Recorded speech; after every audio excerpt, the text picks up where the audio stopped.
with time and conservative treatment. The third cause is probably the most important reason and the most common reason people have spine surgery on their discs is neck pain. And the pain that they get is typically in the neck, coming from their cervical spine. So it starts out in the middle of the neck and radiates usually into the shoulders or down the arms.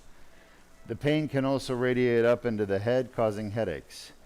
Diego, why don't you show our audience a video of how a herniated or bulging disc, which are the same thing, how a herniated disc causes neck pain, headaches.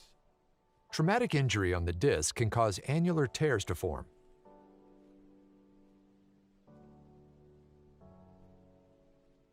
Pressure on the disc causes herniation of the nucleus pulpus through the annular tear.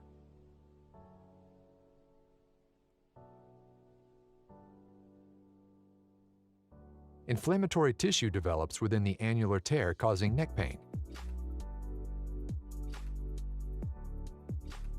The inflamed annular tear generates pain signals.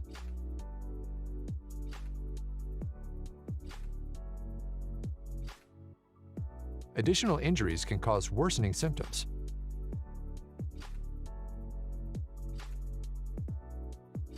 Inflammation from the annular tear can spread to the nearby nerve roots, causing arm pain.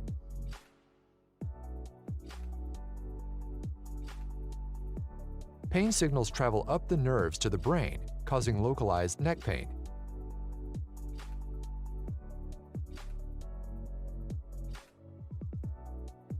Pain signals reach the primary somatosensory cortex, causing conscious awareness of neck pain. If you have a herniated or bulging disc,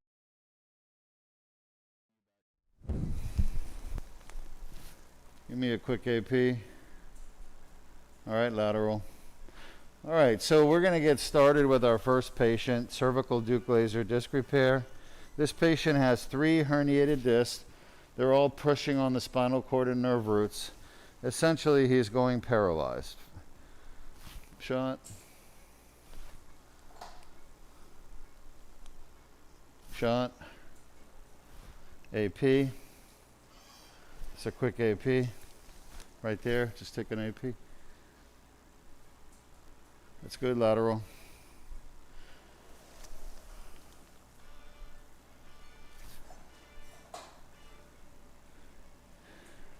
First step in all of these surgeries is placement of a needle.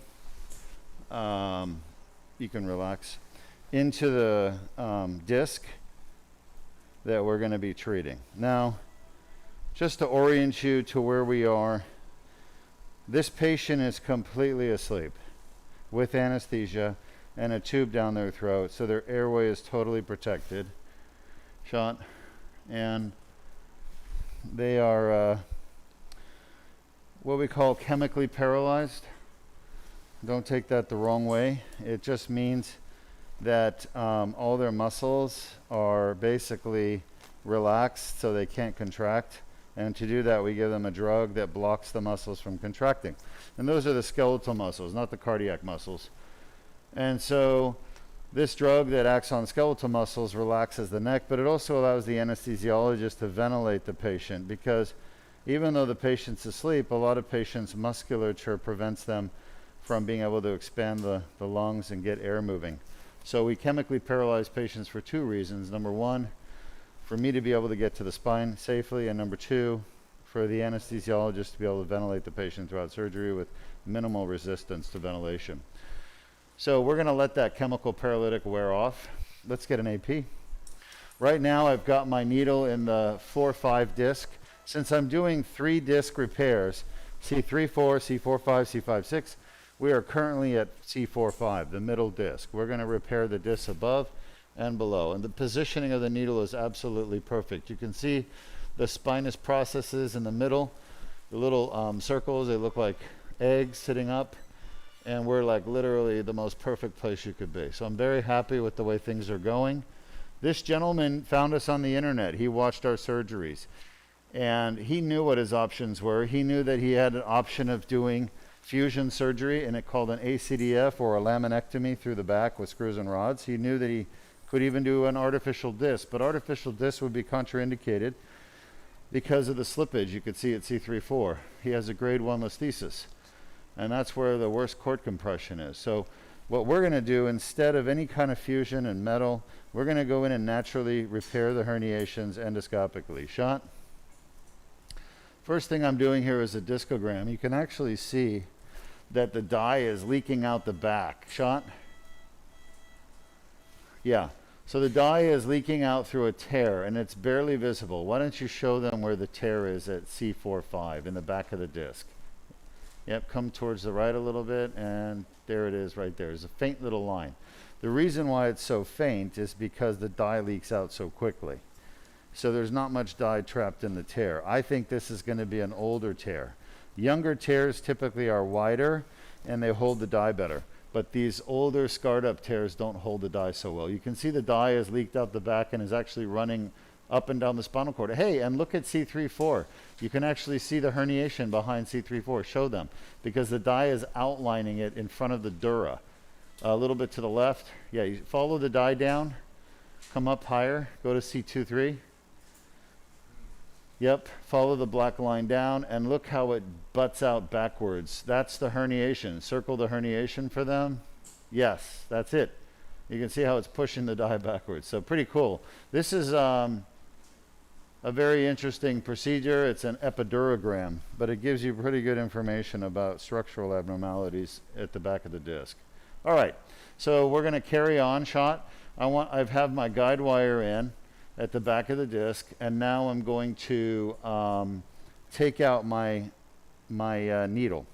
Okay, shot. I want to make sure the guide wire doesn't go in any further, so I'm going to stabilize it while I bring my needle out. Shot. Now the needle was placed just so that I could get into the disc properly. The needle is a special kind of needle, and it allows me to navigate. Oh, I like to keep my, yeah, your blood pressure is fine. Somewhere below 110, 115 max, okay? Systolic. We've had 0 blood loss, okay? As a matter of fact, this whole surgery, you'll probably see 5 drops of blood. Now, if another spine surgeon did surgery on this patient, they would have done a fusion, and there would be, you know, probably 100 or 200 milliliters of blood loss. So a lot of bleeding. We have minimal bleeding. The reason we have minimal bleeding is it's minimally invasive surgery. Why haven't you heard about this surgery elsewhere? It's real simple. The companies that sell metal that goes into your spine don't want you to hear about this surgery. I'm giving the epinephrine a minute to work. They don't want you to have this surgery because they're not making any money from this surgery. I talk about this on our Spine Scams Exposed segment, which is on YouTube. If you go to YouTube and look under Deuk Spine Institute channel, you can find the Spine Scams Exposed. And we talk about the implant companies and the insurance companies and all kinds of stuff to try to educate the public about what's really going on in spine care. But the reality is the companies that manufacture the metal, screws, rods, cages, plates, artificial discs, they make billions of dollars a year from surgeons putting metal in people's spines. And guess what? We don't need to put any of that metal in at all. I mean, literally less than 2% of the fusions being done now are necessary. The other 98% can be done endoscopically, like this patient. So we're trying to educate the public because no one else is going to educate you about the truth. Anybody see the movie The Matrix? What happens in The Matrix? The powerful, controlling entity, aka the machines, oppress and use human beings for their own benefit, aka batteries. Okay? Is that what you want to be in the spine world? You want to be the battery for the machines, for the big companies making billions of dollars off you? I would think not. Anyway, the choice is yours. Red pill or blue pill.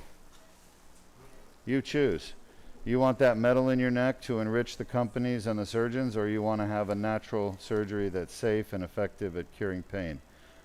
I'm a big believer in this technology. I've converted myself. I was also a battery maker you know, and I was putting a lot of metal in people. And then I learned how to do this surgery over in Korea and Germany, United States as well. And once I realized how much better it was, I've really advocated for it. But the best avocation I can do, Shot, is to show you all the surgery, show you the results of the surgery, so you can make up your own mind. We've treated over 1,400 patients now from around the world in the last 15 years. And we've had excellent results, literally the best results, with almost 100% pain relief in every patient. Shot. All right, so I'm keeping an eye on my guide wire and making sure the tip isn't going in any further. And I'm bringing my dilator down to the front of the disc. Shot. Notice the movement is a twisting of the dilator down the shaft of the guide wire.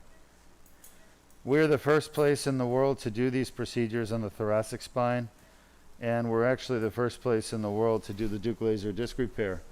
The Deuk laser disc repair is a special type of spine surgery, endoscopic spine surgery, where our focus is the annulus tear, which is the source of pain, and we debride it with a laser. Okay, give me an AP. So we're right in the front of the disc at C4-5. Thank you. We're going to get another X-ray picture, and the X-ray machine is used to navigate, and it's also used to localize. Those are two special words in spine, navigation and localization. So you can see the tip of the dilator at the front of the disc, right where the anterior longitudinal ligament is. It's perfectly in the midline. Okay? So we use the X-ray machine to navigate through the spine to where we want to be, and we use it also to localize to make sure we're at the right place, the right level. The spine is tricky, you know. There are how many discs in the neck? Let's count them. C2-3, C3-4, C4-5, C5-6, C6-7. That is 5 discs, plus C7-T1, really, 6 discs. So we don't want to go to the wrong disc and do surgery. If we operate on the wrong disc, then we're not going to help the patient. The patient's here because they have a herniation at C3-4, 4-5, 5-6. So we need to treat those discs, and that's why we use the X-ray machine to navigate to those discs and make sure we're at the right disc. Now I'm going to bring my dilator down to the back of the disc. As I'm doing this, you can see that the tip of the dilator is tapered, meaning it gets narrower at the front and widens out a little bit. That's called tapering, and it's an important feature of the dilator is tapering, because what it does is it spreads the tissues apart. It's spreading the jelly in the middle of the disc apart, like kind of when you dive in the water of the ocean, right? You dive in, your body pierces the water and it spreads it apart. You're not actually cutting the water, you're spreading it. And then, of course, once you pass, the water comes back behind you and closes. That's exactly what happens, because the jelly center of the disc is water. It's primarily water and proteoglycans. And when I take all this stuff out, the water will go back together, and the disc will not be damaged. So this is an incredible surgery, and there'll be, because we're not damaging the rest of the disc, we don't need to fuse it or put an artificial disc in. We just need to get to the back and fix the back of the disc. That's where the herniation is causing problems. There's a tear, and it's not so much the herniation, it's the tear. And that's what makes the Deuk laser disc repair unique. There's no other surgery in the world that treats the tear specifically and repairs the tear. That's why we call it a Deuk laser disc repair, because we're using a laser to repair the tear in the back of the disc that has a herniation. And that's the source of the pain the patient wants to get rid of, and in this case, neural compression of the spinal cord. Look so far, folks, 0 blood, shot, okay? It's a bloodless surgery. This patient will go home today, believe it or not. He's actually going home to his motor home, which he drove from Tennessee down here, in his motor home.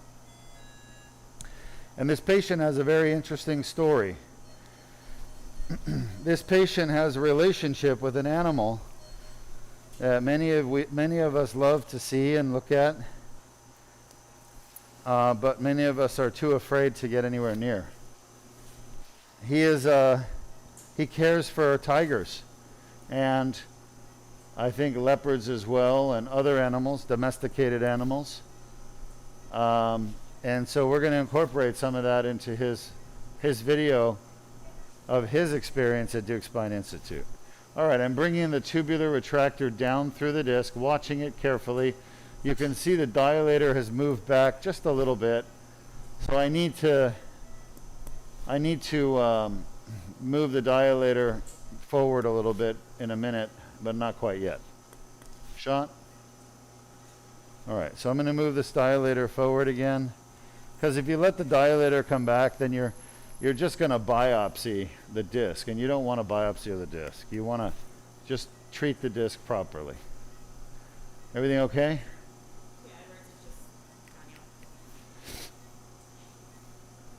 Party time?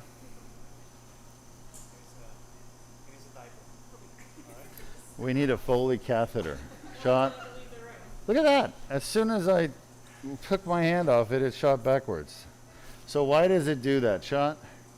Oh, by the way, that's the Xray, and we're using it to navigate, right?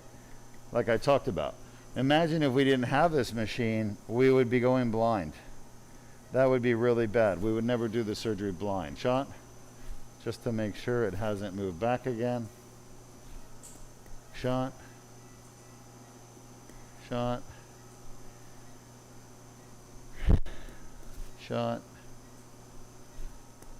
Shot. So I'm using, and you're pulsing, right? Yes, sir. So I'm making very small movements, about 1 millimeter at a time, and that's pretty much right about there is perfect. We are inside the tear, the annular tear at the back of the disc. That's where the herniation is, and I'm going to go in there and repair this tear. I'm going to debride it, which means clean it up so that it can heal properly. Look at this, folks. The whole surgery will be done through one little cut, 4 millimeters. Forget about fusion. Forget about artificial disc. Forget about laminectomy. Those are all massively destructive surgeries. They destroy your spine to get to the herniation. This is the new wave. Unfortunately, your surgeon doesn't know how to do it. So they're going to steer you towards fusions and artificial discs. That's where they make their money. But, you know, you guys got to be smarter. Don't be fodder. Don't be fodder, be smarter. You like that? Fodder for the slaughter, be smarter.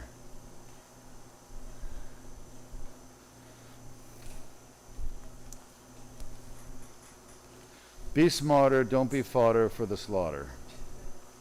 Since we're on the animal subject today. No, honestly, it really angers me that people trust their doctors so much, and the doctors have totally, you know, marginalized the needs of the patients over the years in spine. It's all about the money, you know? And patients are getting screwed. They really are getting screwed. I mean, right? All right. How are you feeling today, Crystal? All right. Today is Employee Appreciation Day. Did you know that? So the first employee we'll appreciate today will be Crystal. Crystal, tell us something about yourself. Not the bad stuff, by the way. Wow, Crystal's been playing piano since she was 2 years old. That's impressive. Do you still play? So you love it? You love music. That's awesome. Ready? All right, so we're going down the rabbit hole, and this is actually that metal tube you saw a minute ago on the patient, right? And we're inside of it. Now, I told you the outside diameter is what? 4 millimeters. Think about how skinny and small that is. The whole surgery is going to be done through one 4 millimeter incision. That's what I expect. Taking out a piece of herniation with some grabbers, small, nothing to get excited about. Now, people think a herniated disc is one piece of herniation, but it's actually many pieces of herniation. I would say on average about 10. If I had to pick one number, but if I had to do a range, I'd say 5 to 10 herniations per herniation. And a lot of people don't know this. Nobody knows it, actually, really. Nobody talks about it in the spine world. But it's important to talk about because everyone thinks a herniation happens at one time, but it doesn't. It actually happens sequentially over with multiple episodes. And that's why people get worse and then better and then worse and then better, etc. Okay? So the reality is that herniations happen over several episodes, unless you come in and get surgery for the first herniation, and then of course there's one herniation. But everybody describes with a herniated disc episodes of pain and suffering that get worse with some activity they did, and then it gets better when they rest and take it easy. Well, you squeezed out another herniation. That's what you've done. All right? That's really what you've done. And I feel like we're overexposed a little bit on the light. Look at all the scar tissue back here. That's a piece of herniation right there. See it? That fluffy blue thing? It's just hard to get out because it's scarred down to the annulus. And that's why we have to do the annular debridement, is because the nuclear herniation is stuck to the annular tear. Why hasn't anyone else figured this out all these years? Why did I have to figure it out? The reason is, I think, because, well, I think about what I do, and I try to understand it always. Throughout life, I've always been that way, asking why. Oh, look at that reverse herniation. That's so cool. That came from the herniation mass. So there's one fragment right there. I didn't cut that. You could see it. It just popped out. So that is an example of a fragment of herniation. Okay? So let's count how many we're going to have today. That's one. Let's see how many more. There's two. I think that's a different one. Everything okay, guys? Yeah, that's the CO2 is reading funny, but we're good. He's breathing fine. I think it's just the sensor here so far. Do we have another sensor? Oh, yeah, we have. You want another one? Yeah. All right. Let's get the other sensor. Let's get Rita in here, please. There's another herniation right there. You see that? Just popped another one out. All right, what is that, 3? Let's get Rita. We need another sensor. You know what I'd like to do, Crystal? I'm going to put you in charge of this. I'm going to put you in charge of teaching all of our OR staff, including the nurses in recovery, how to change out a CO2 sensor. Okay? So that we can all do it. So it's not just a one person who knows how to do it. All right. So far, where are we at? I think we're at 3 herniations. And counting. Yeah, stethoscope. We need a stethoscope. You want to get an X-ray picture? Sure. Yeah? Let's bring the fluoro in, Jordan. Where's Jordan? Oh, you went out to get a stethoscope. Hi. Can you go get Jordan, please? We need him.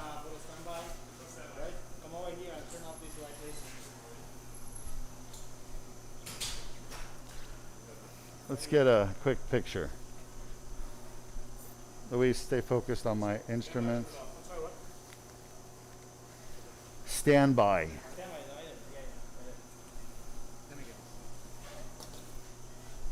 Get Jordan in here. Now. We need an X-ray of the chest. I don't want this here. I moved it for a reason, Louise. Put it back over there where it belongs.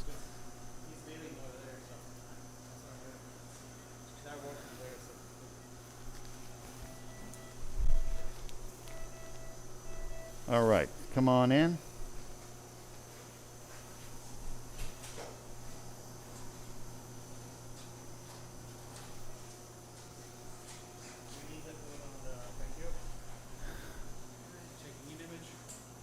Shot. He's going to need to see it. Does that tell you anything right there? It looks like, are you off to the side? No. Are you, you're looking at the tube is... Oh, there. Yep. Yeah. Oh. Hmm? It appears off to the side from the AP, but... Let me, You don't think it's the When I say, go ahead, sorry, yeah, let's replace this. the esophagus tube is not the issue, right? Okay. I was going to say we could remove that if we need to.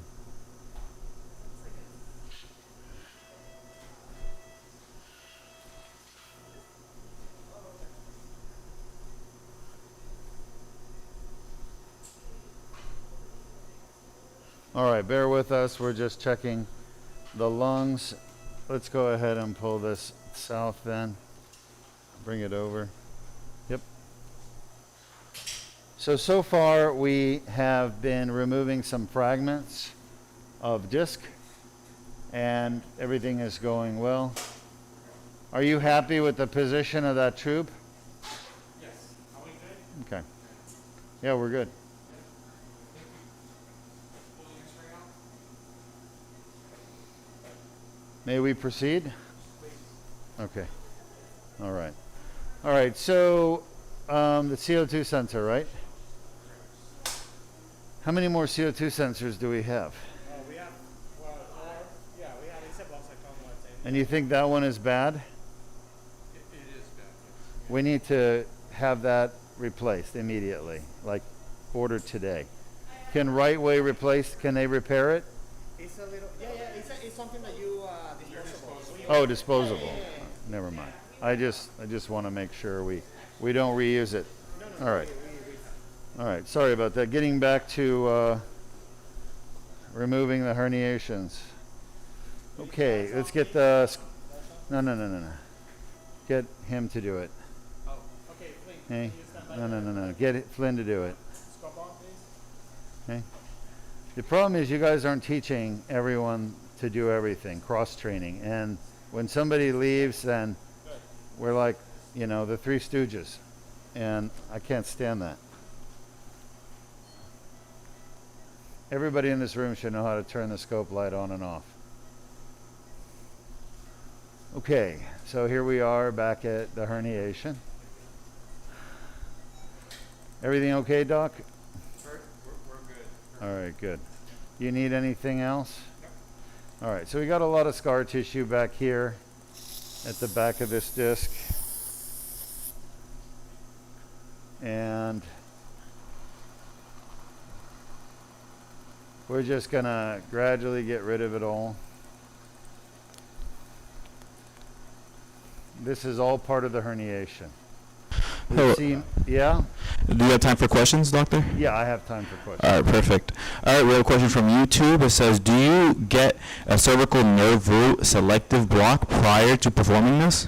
Do I get a cervical selective nerve root block prior to performing this? The answer is only when I want to make extra money. So that would be never.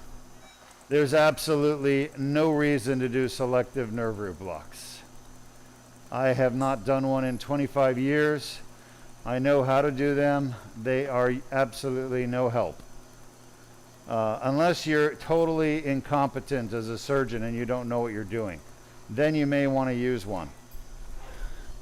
So, oh, by the way, in case you don't know, I'm very opinionated and my opinions are based on fact.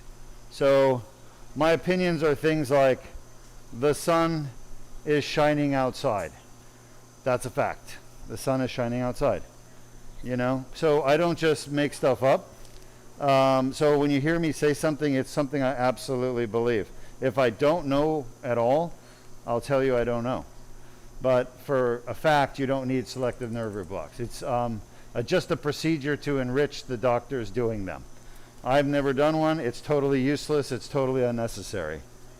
So, not necessary. Doesn't help. Doesn't give you any information that's useful that changes your surgical plan or treatment plan for the patient. Understand the purpose of doing diagnostic blocks is to make a diagnosis. And you should be able to make a diagnosis as a competent, experienced spine surgeon based on a diagnostic imaging like an MRI or CAT scan, usually an MRI in a spine, and a clinical exam, physical exam, and a history. So the history, the physical, and an MRI maybe a nerve test to see if there's compression of the nerve. Those are the only things you really need in order to make a proper diagnosis to treat a herniated disc or spinal stenosis in the neck. Okay? And selective nerve root blocks are unnecessary. I've never found a need for them to be done. Now, I know doctors do them, and they make money doing them, but that's the only thing that the only reason I can think of to do one is to make money, because it's totally unnecessary.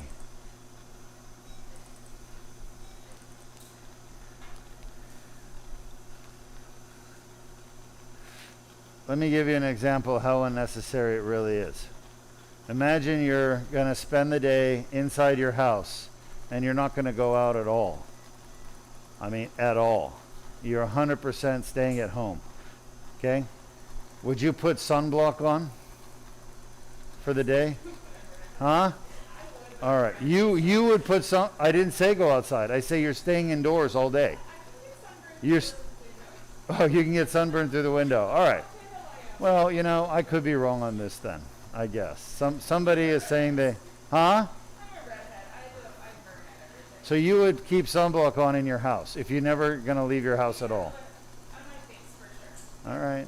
All right. Well, that was our employee of the day. So, you know, maybe I'll just hang my hat up and go home. Throw the towel in. Can't win. Can't win. Basically, it would be, for me, a selective nerve root block is like putting sunblock on when you're, you know, home sick in bed. And you can't get out of bed because you're sick.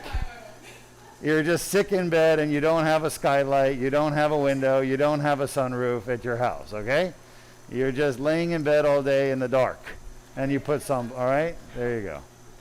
Yeah, I'm sorry, folks, but a lot of people get offended with what I say, and that's fine with me. I really don't care. If you're offended by what I say, then either you don't understand what I'm saying, or you're just one of those kind of people who are going to get offended at anything that's reasonable. And by the way, there's lots of you out there. I know that. And I'm sure some of you are listening right now, and frankly, I don't care. My job isn't to make you happy. My job is to educate you. So, you know, it's kind of like the students that go to school. They sit in class, the teacher's teaching. The teacher job is to educate, teach, right? But if the students don't want to learn and they just want to goof off and do stupid things in class, they're not going to learn. And that's not the teacher's fault.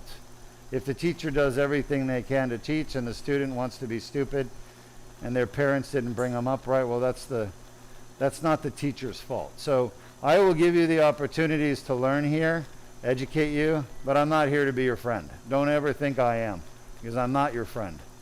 All right? I'm a neurosurgeon, I'm a teacher, but I'm not your friend. That's all I am. And don't think I'm anything more. People come here thinking I'm some rock star or something, but I'm not. I'm just a teacher, and I'm doing my job of teaching because I love teaching and I understand these things. And I just feel bad if I'm going to die soon and all this knowledge is going to be lost. And we're going to go back to the dark ages of spine surgery, which we're already trying to get ourselves out of. But there are forces that are trying to keep the whole spine world in the dark ages. And they're economic forces. They're not what's best for patients. You understand? All right, I'll give you an example. What's better anesthesia for this patient? An anesthesiologist with a tube and a ventilator and, you know, anesthesia, or a bottle of gin? Okay? If I give this patient a bottle of gin, I can anesthetize this patient. I can put him out to where I could do the surgery and he won't feel it and won't move. Okay? They're both forms of anesthesia. And we all see the movies, you know, when the cowboy drinks the bottle of gin before they cut their leg off or take the bullet out, whatever. Okay? So alcohol used to be how they did anesthesia. Ether used to be. But the fact is that over time we got better at doing anesthesia. We developed better drugs, better techniques, better technology, and patients had better results with the anesthesia. They had fewer complications, like dying or aspirating. And so The anesthesia technology has changed over the years because the focus has been one thing, and that is patient safety, patient safety, patient safety. Well, spine surgery, unfortunately, has stopped evolving. And the reason it stopped evolving is because the people that make the metal, the fusion people, they don't want to give up those dollars of the fusion metal dollars that come in.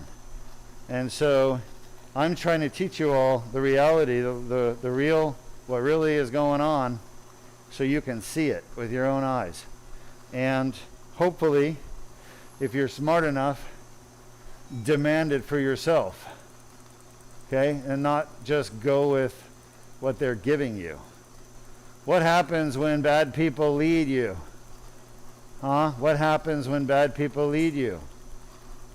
They lead you to where they want you to go. Right? I don't even have to give you an example of what I'm talking about, do I? We all know what I'm talking about.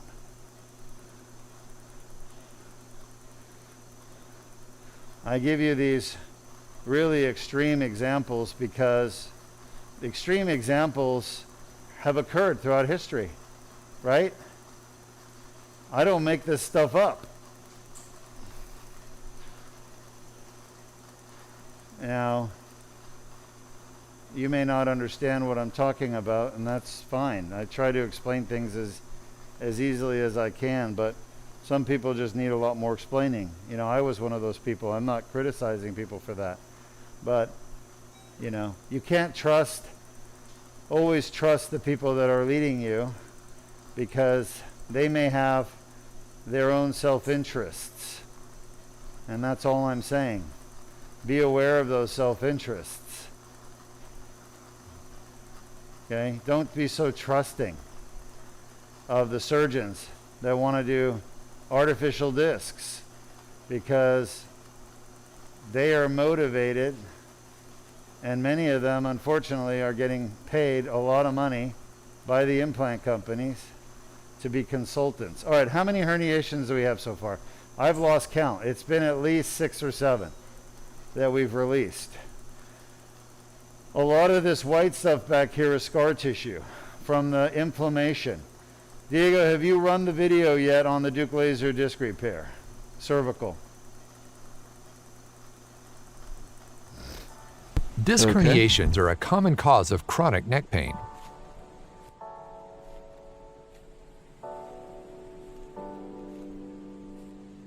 The inflamed annular tear causes neck pain.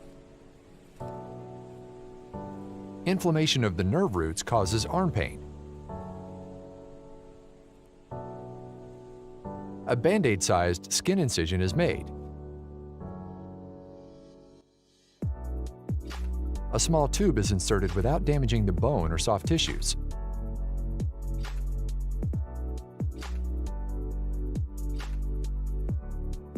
The laser removes the herniation and debrides the annular tear.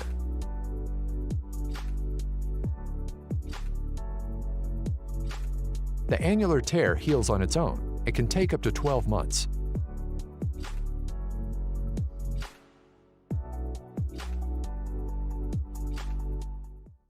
If you have a herniated or bulging disc and neck pain, submit your MRI for a free review at www.mri.deukspine.com. Okay, so we're still at the C4-5 disc. This is the middle disc that we're treating, and we just adjusted the light. You can actually see the fibers right here. If you look right there, those are what are called the posterior longitudinal ligament fibers, PLL. They're behind the disc, and you can see the herniation right here. These last pieces is just stuck inside the PLL. So, you know, this guy has really bad herniation, even here. And this was on the MRI the least herniated level that he had, you know. So I'm glad we treated it, because it definitely needs treatment. Just about done with this level, and then we're going to move on. I'm going to come back the other way. One of the things we've talked about with this surgery is it actually improves mobility of the disc, and we can see that with the videos. if you look carefully, you can actually see that the discs move, the bones move better at the end of surgery. All right. Any questions from our audience? Yes, we have one question from YouTube. Is this procedure safe for grade 1 anterolisthesis? I'm sorry, what? Is this procedure safe for a grade 1 anterolisthesis? Yeah, sure. Okay. So the question is this procedure safe for a grade 1 anterolisthesis? So a grade 1 anterolisthesis is a slippage of one bone on the other, the bone above slipping on the bone below. And antero means forward, so the top bone is slipping forward on the bone below. And the answer is yes, for sure. We do grade 1 anterolisthesis all the time. As a matter of fact, this patient has, that's the foramen, by the way, that if you want to know, that's a herniation I'm taking out with the laser right in front of you. You're at 12 o'clock, you can see it, okay? So there's a laser fiber at 12 o'clock, that little glass thing. And this herniation right here is just resting on the nerve root right there.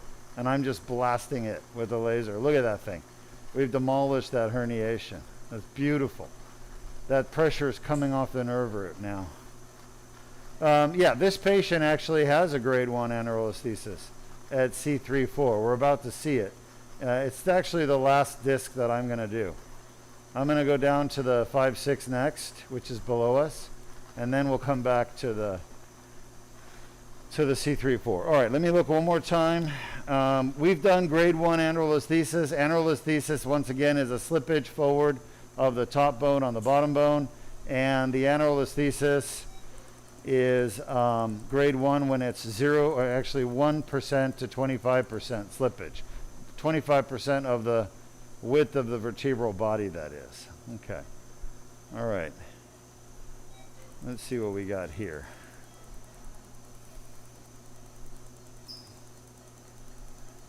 So a grade 1 anesthesis is a early beginning. Grade 1 is like small slippage. It's not a big slippage.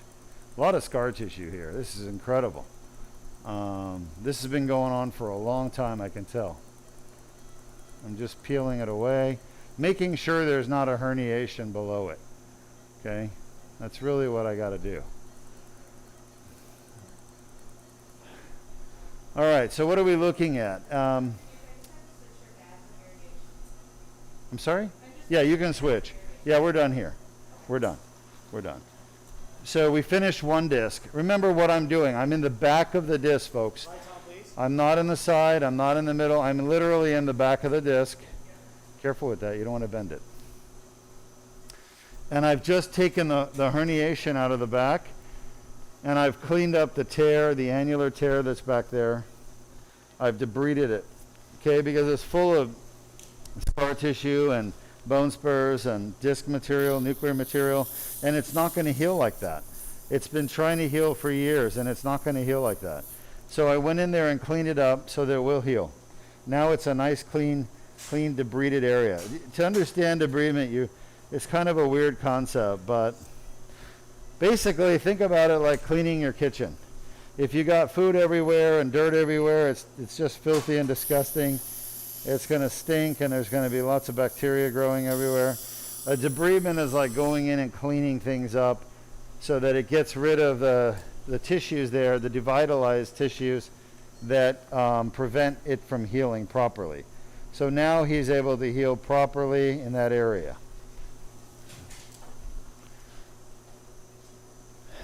That's what a debridement is. And this is the only surgery in the world that does debridement of the annular tear specifically. And it does it without removing, I need the dilator. It does it without removing, let's bring the floor in, please. Without removing the entire disc. Other surgeons take the whole disc out. You don't want to take your disc out. We're leaving the disc in so you don't have to have a fusion. You don't have to have an artificial disc by leaving your own disc there. It's when you start taking the disc out, the normal disc in front of the herniation, when you take that normal disc out, now you got to put something in there.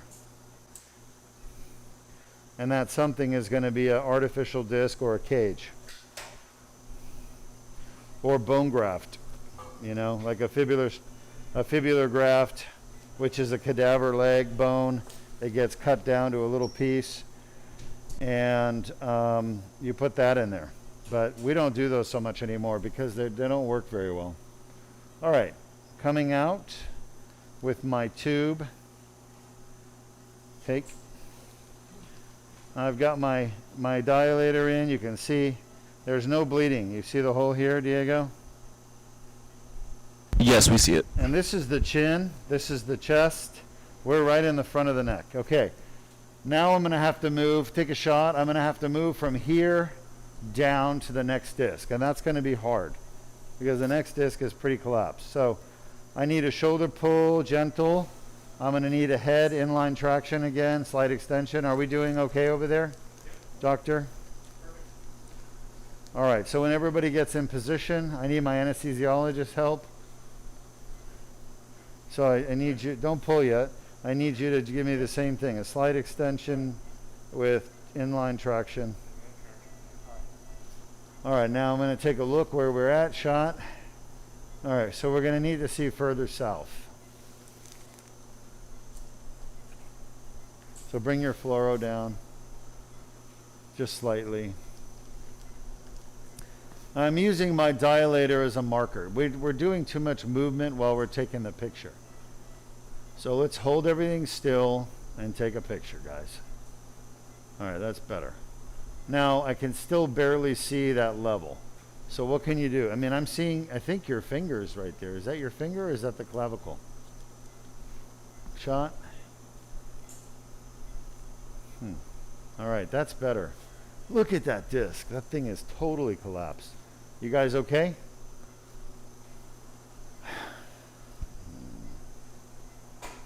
Let me just think for a moment. Let me look at the MRI. Everybody relax for a second. So Jordan, if you look at the X-ray, you can see we're off on orbit by about 2 degrees. You see it? If we can fix that, I think you need to move something somewhere. Let me go look at the MRI. I want to just look at this disc one more time. Yep. Yeah, it's pretty bad up front. But we're going to get it. I think I'm going to do 3-4 first. And then I'm going to come down to the bottom one. Let's go up to 3-4.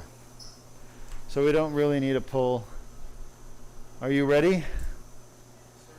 All right, let's take a look at where we are. Go a little bit north. Yeah, a little more north. I want the 3-4 centered on the image. We're going to do 3-4 because it is the most stenotic, the narrowest. And I'd rather get that done now and then make my way down to the bottom, which is going to be a really hard one to do. But we're going to do it. All right, so to do this, I have to move my surgical tools north. I'm checking the neck. There's no hematoma. It's supple. Everything's good. So here we go. You all ready? Shot? I don't think you have to do anything, doctor. You can just relax. I think we fixed the orbital issue. So I'm going to make my way out of the disc and I'm going to move north. First step out of the disc and perch. Right there, I'm perching. Shot. All right, now I want to make sure I'm still in the middle because you don't want the soft tissues to push you to the side. You get off the middle and then you're in trouble. You have to be in the middle, about 5 millimeters wide in the middle. Yeah, we're still in the middle, back to a lateral. The reason is that in the middle here, it's actually about 10 millimeters, 5 millimeters on each side of the midline. So about a centimeter. You have about a centimeter in the midline where it's just anterior longitudinal ligament. And that ALL is perfect. There's no blood vessels. There's nothing there. It's just totally inert biologically. All right, shot. I feel it.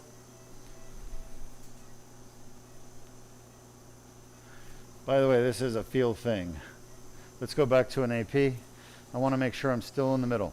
So that 1 centimeter wide, it's like a red carpet down the middle of the front of the spine. And it's a ligament called the anterior longitudinal ligament, ALL. All right, so I'm a little bit off to his right. So I'm going to try to correct that. I'm probably abutting the longus colli muscle. And that's really where you don't want to be. Shot. That's shot. That looks pretty darn good. Maybe a little bit more. I feel something there. Shot. All right, that's about as good as I'm going to get it. Let's go lateral. So I want to be between the longus colli muscles, like down this red carpet. But it's not red, it's actually white. It's a white ligament. Now it's called the anterior longitudinal ligament. And you're literally sliding. You know, it's like one of those slides, you know, you put in the garden in your yard in summer, and all the kids in the neighborhood come over and you run and slide down that slippy slide. It's a slip and slide. So let's get an AP. So basically I'm moving like up and down the slip and slide with the tip of my dilator, and you have to really have good feeling in your hands. That's where being a neurosurgeon comes in, you know, to feel things. So lateral, good job, we're in the middle. So I am feeling the tip slide along every little bump and nump of the anterior ligament, and I'm entering the next disc. And this disc is badly blown out. This is 3-4.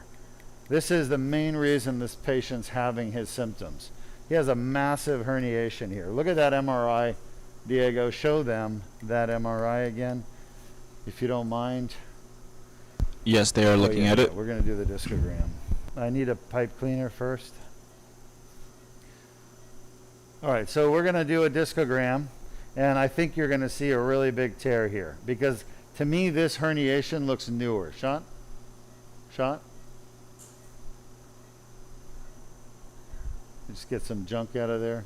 All right, we're going to do the discogram, just like we did on the level below.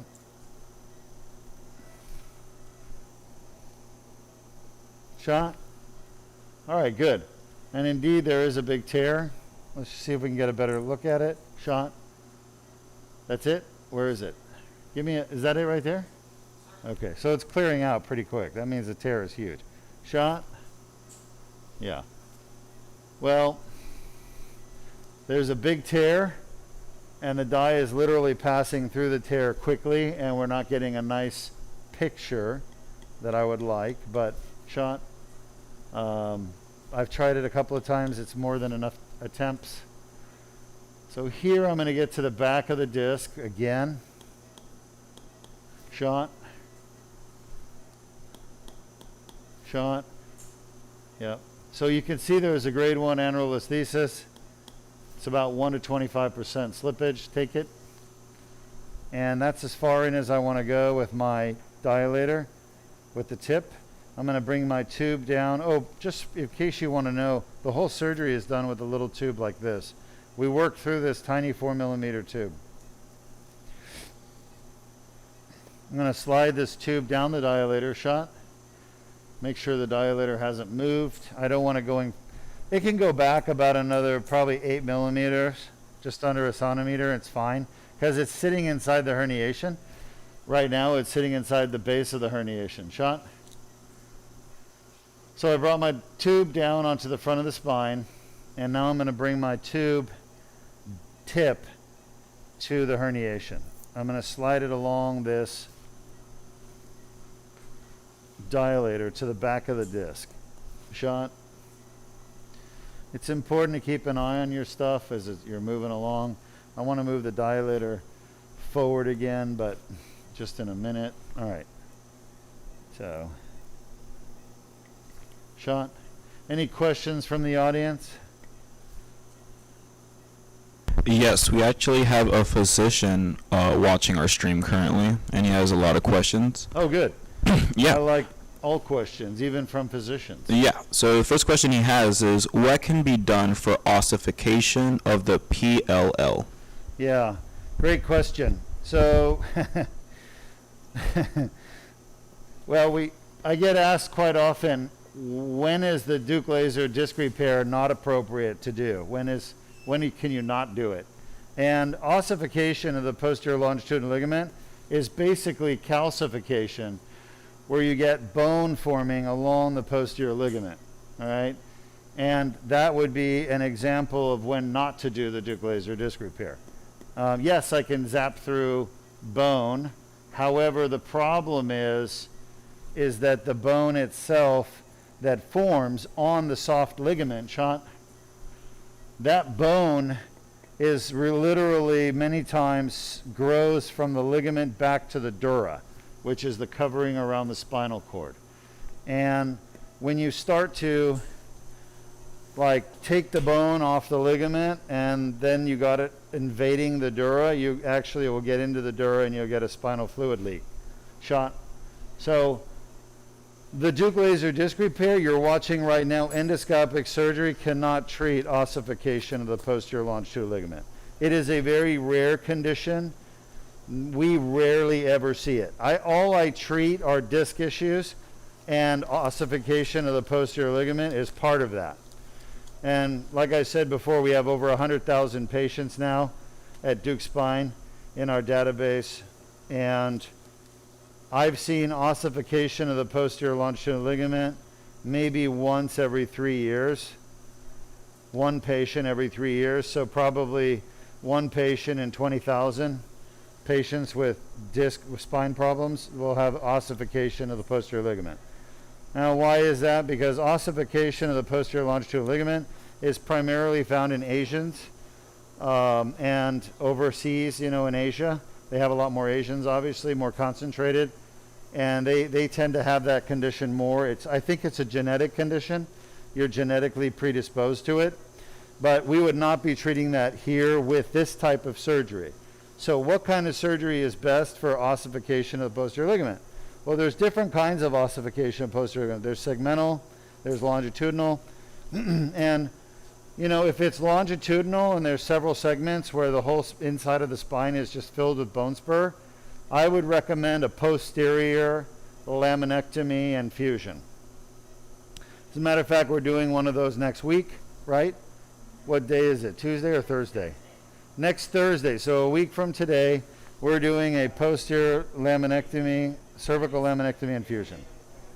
So if you want to watch that surgery, we've also got them on our YouTube channel. You can watch lots of them. We have literally probably 100 of them on our YouTube channel. The whole surgery if you want to watch. Actually, they're not on our YouTube channel because Diego hasn't finished doing that. Diego, you got to get finished categorizing all of our videos because we've been broadcasting them for about 7 years. Diego is just now starting to put the library together. So if you go to our YouTube channel and look for posterior cervical decompression and fusion, PCDF, you can see what a posterior cervical laminectomy and fusion looks like, all right? But we only have probably 5 of them there now. But they're out there on YouTube if you search for them from Deuk Spine. So that's what I would do. If I have segmental PLL, I'd still try to go in the back of the spine. Because I think going through the front, you just run the risk of getting a spinal fluid leak. And if you have a spinal fluid leak in the front of your spine, they're very, very hard to treat. And they require usually hospitalization and a lumbar drain and reoperation. So you want to avoid that at all costs. Okay, here's the herniation at C3-4, and we are in the back, and that bleeding red thing right there at 9 o'clock is the end plate of the vertebral body of C4, and this is a kind of a calcified disc fragment right here that's turning golden with the laser. Oh, look at the herniation coming. Oh, it wants to come out. It's huge. This is the biggest herniation on the MRI. So we're going to see a lot here. We're going to get a lot of this junk out. So I got to break it down because it's scarred down to the annular tear. So basically, to answer the physician's question, I try to go in the back of the neck, what's called posterior, to avoid dealing with the potential invasion of the dura anteriorly by the ossification or bone formation that could be attached to the dura and could invade the dura and cause a spinal fluid leak. There's a fragment of herniation. So now if I suspect that somebody has ossification, there's another herniation, ossification of the posterior ligament, we're just going to call it OPLL, that's what it's called for short. If I suspect that, I will get a CAT scan of the cervical spine. And if I see that there is calcium deposits compatible with OPLL, I will not do a laser surgery. I will recommend a different type of surgery, usually a more conventional decompression and fusion. The other option would be to do something called laminoplasty. I do not like laminoplasty. I'm not a believer in laminoplasty. Laminoplasty, I think, creates instability, and then eventually people end up needing fusions quite often. So I just start with a fusion so they don't have to come back and have another surgery. Yes, doctor. I just sent a link to the playlist for there's over 10 surgeries on there. All right, 10 PCDFs? Yes. Nice. Let's keep building it. Sure will. All right, what other questions do we have today? Okay, we have another question. Same from the physician. He says, can you approach it collateral oblique to approach the disc? So another good question from our physician viewer. Can I approach the disc from a lateral oblique? No. Cannot. I would not recommend it. And just the fact that you asked me that question tells me you're an interventional pain management doctor. Most likely. Oh, excuse me. It's contractile. I'm sorry? It's, excuse me. Yeah, contralateral. Sorry, I can't pronounce that. Contralateral? There we go. Yeah, that So word. a lateral oblique approach is a pain management approach. It's not a surgical approach. Surgeons don't do that. So it's a way that pain management doctors do, discograms on the cervical spine. So that, unless it's a surgeon trained by a pain management doctor. But the reality is that spine surgeons are not taught these approaches. We're not taught these. I was not taught this in my residency. All right, I had to learn when I got out of my residency and fellowship. I had to learn this stuff from specialists who actually aren't even in the United States. We didn't have anybody in the United States doing anterior cervical transdiscal surgery. They were just in Korea and Germany. So I had to go overseas and learn from the world's experts, the leaders, the pioneers in this, what's called the approach. And that's what this question is about, is the approach. The actual surgery, what I'm doing here, is my own development of what I created, which is annular debridement. The discectomy part is standard. Lots of doctors do discectomy, but nobody does annular debridement. That was what I created, pioneered, and published. So it's the debridement that actually gets rid of the pain. It's the decompression that gets rid of the neurological disturbances like myelopathy, which is spinal cord dysfunction, and radiculopathy, which is nerve damage. All right, these are all pieces of herniation. Notice how I'm blasting them with the laser. They're jiggling around, but they're not coming out. That's because they're scarred. This is the end plate right there of C4. This is a scarred-in herniation. It's going to be released very soon.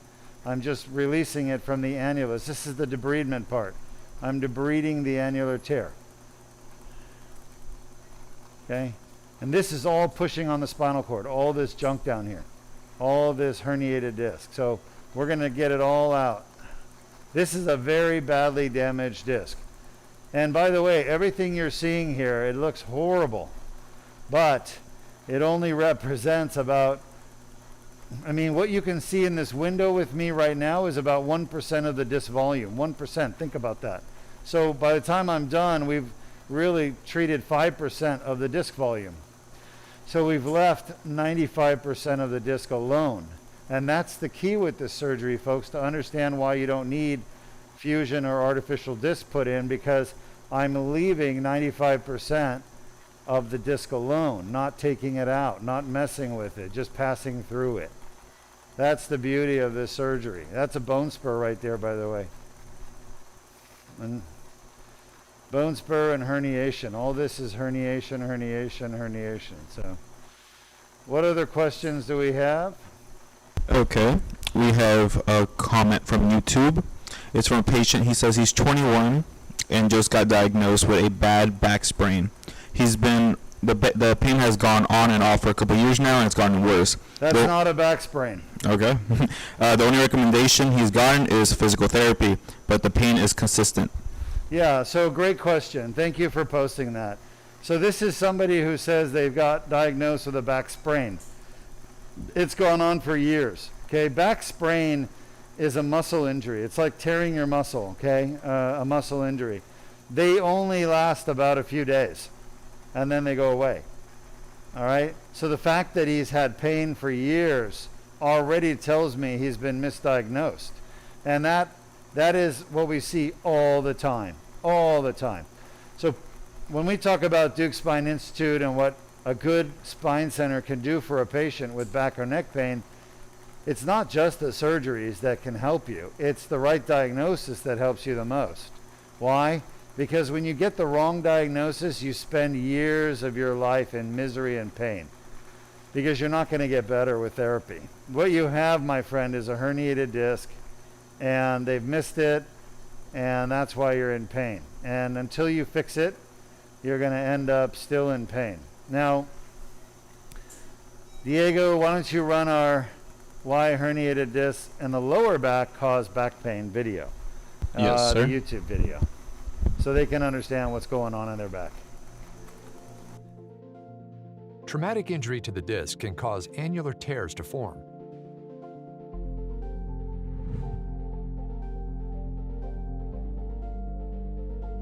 Pressure on the disc causes herniation of the nucleus pulpus through the annular tear. Inflammatory tissues develop within the annular tear, causing back pain.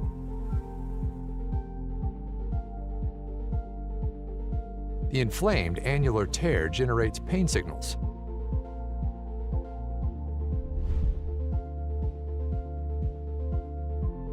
Additional injuries can cause symptoms to worsen.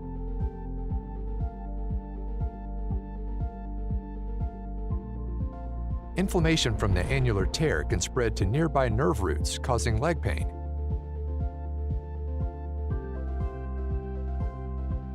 Signals travel up nerves to the brain, causing localized back pain.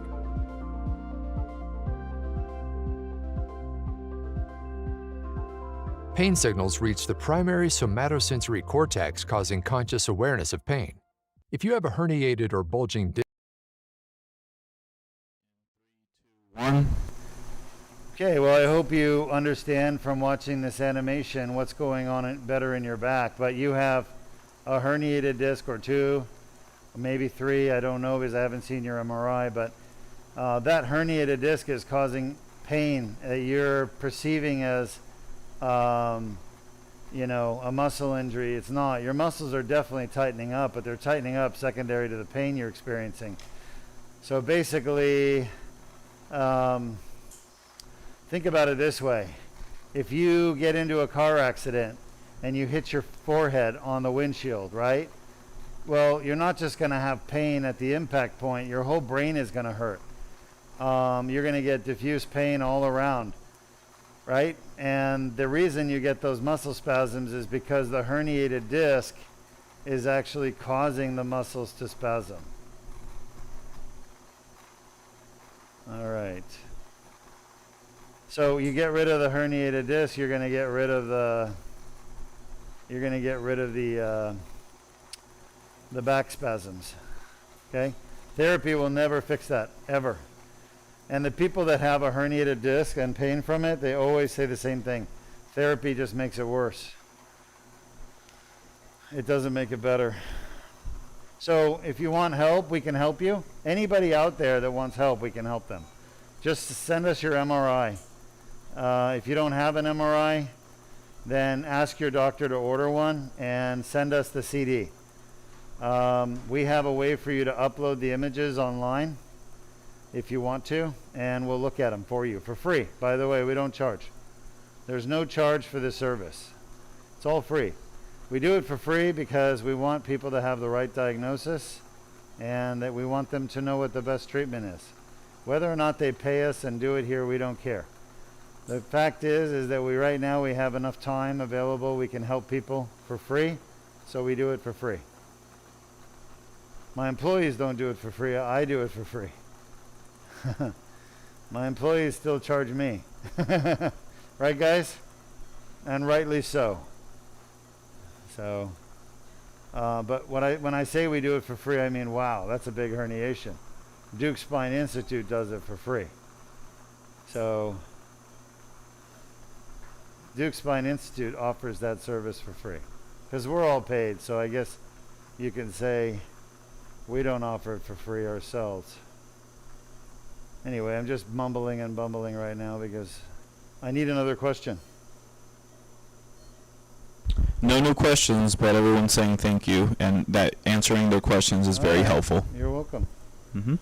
So for those of you who are not aware, we have our own app, and the app I think has really good content and helpful content. So can you put a link to the app? I know that everybody has different kind of phone, but whether you have an iPhone or an Android or a Tesla phone, I believe soon there will be Tesla phones, right? I don't know what platform Tesla is going to use. Anybody know? Oh yeah, they'll use their Starlink, but I guess what I'm asking is, if we have an app, do we have to create an app on their platform? We need to ask Sunny. Huh? Sunny or Zach? We need to know. Yeah, give Elon a quick call. By the way, Elon is just outside sometimes. I don't know if you guys know that. I'm not making this up. We are in the Space Coast of Florida. So literally we watch the SpaceX launches all the time. We can hear them, we can feel them, right? Uh-huh. So Deuk Spine Institute is really our primary office is right here in the Space Coast of Florida. We're right next to SpaceX and Blue Origin and NASA. As a matter of fact, those of you who know me know that I used to work at NASA for the astronauts for the launches and landings as part of the medical team. That was back in the shuttle days. I have some really good pictures of shuttle launches and landings that I took. I cherish them. They used to fly me around in that helicopter, the Hilo, right before launch. It was the coolest thing. You see those helicopters going around the launch pad, right? I was in one of those helicopters. They would just take a medical team up for fun. I shouldn't say that, I'm sure, but I'm sure that helicopter ride was expensive. But, you know, I had to know the area in case the astronauts got in trouble. I'd have to be able to navigate through the swamp over there. So it's probably necessary, but it was fun. Just being up there in the air right before launch, like T-minus 30. And wow, what an experience just to be here on the Space Coast of Florida. I'm never going to leave the Space Coast. I just love space, and I love NASA and our space program. As a kid, I wanted to be an astronaut like everybody else. So, but here I am next to the astronauts, maybe even operating on astronauts, but never actually going into space. All right, we're getting close to being done here. I'm very happy with our progress. There's still a lot of little pieces of herniation stuck. You see all this stuff here? It's like just scarred down. And I got to try to get out as much of that stuff as I can safely. Remember, the main thing here is what we call decompression. Decompression, in this case in particular, means to get the pressure off something. What we're getting the pressure off of is the spinal cord and the nerves, okay? These are all bone spurs, by the way. I'm just melting them with the laser. Just one little sniff of the laser and it just melts them. Why? Because this laser is very powerful. Ain't no joke. This laser is a 100-watt Homium YAG medical grade laser, and it could be used to melt steel. As a matter of fact, if you look at my tube, you'll see the little steel melt marks, like little blast marks on the tube. I'll show it to you in a minute. I think you see them on the lumbar better, but right, Luis? But we should probably have some on the cervical too. Just they're usually near the end. I don't see them that well. We'll show them to you in the next case. Actually, not the next because it's thoracic, but the ones after. The lumbar, you can see the blast marks nicely. Just about done here. Look at that, another herniation coming out. They're just coming out. All right, let me try to grab that one. Any questions from the audience? For those of you who joined late, you're watching a procedure called the Deuk laser disc repair. It's the most advanced spine surgery in the world. And just like every other technology in the world, once somebody creates it or discovers it, it takes a while for everyone else to learn about it. And we're trying to use the internet, social media, platforms to speed that process up and disseminate that information. Why? Because it's important. There's a lot of people out there that have back and neck pain, that thoracic pain, and they want a treatment that is safe and effective, that doesn't even involve fusing or metal. And we want you to know that this exists. So those of you who don't know me well, you might think, oh, Dr. Deuk, he just does endoscopic surgery. I don't. I was a massive implanter of metal for many years. I was taught at the University of Florida in Gainesville by some of the best spine surgeons, what are called complex spine surgeons, which is spine surgeons that basically do fusions, reconstructions, osteotomies. So that's what I've done for many years, is these big surgeries, and I've done thousands of them. I've even published papers on my technique in fusion on the lower back called transforaminal lumbar interbody fusion. Look up my last name, you'll see it. Okay? If you see an obstetrics and gynecology publication, that was my dad. He was an OB-GYN. So I didn't publish that paper, obviously. Never got interested in that area, but not professionally at least. And sorry, sometimes you got to wake the audience up. Look at all that herniation that just came out of the foramen. That was the neural foramen, which we've all heard about, foraminal disc herniation. That was a foraminal disc herniation. Look how many pieces were there, right? And that was on the patient's left. So that would have been hitting the C4 nerve root. And the C4 nerve root causes neck pain, cervical brachial pain, radiating from the neck into the shoulder. Okay? The first nerve root that goes to a muscle is the C5 nerve root, and that's the next level down, which we've already treated. But this would just be causing pain and compression on the spinal cord, which this patient has. You can actually see on the MRI that this disc right here that we're removing, the herniation, was pressing on the spinal cord, making him go paralyzed. So let's talk a little bit about being paralyzed from a herniated disc. What happens? Well, people start complaining about numbness and tingling in their hands first. Like they wake up in the morning, they got tingling in their hands. Okay? And then it goes to their balance. They start losing balance. They're falling and stumbling and feel off balance. Because the spinal cord goes to your feet and your legs, and it helps you feel where you are, like in space, where you are, walking around. And then, after balance, it starts to affect their bladder and the control of the bladder, like, basically what we call urgency. I'm not talking about was it a Foreigner song? I'm talking about urgency to get to the bathroom where you might pee your pants. And then they start to get weakness in their hands, like trouble opening jars, putting on, jewelry, or doing things with their hands. Any kind of work with their hands is weak. Why? Because the nerves going to the muscles are getting affected. And I don't mean the nerves themselves at this level. I mean the spinal cord. The spinal cord, remember, the spinal cord controls the nerves. Oh, don't you dare go back in there. Yeah, you come on out. Come on. That's fine. All right, so long story short, after the muscles start getting affected, it's pretty severe, by the way, and that's what this patient has, just to tell you.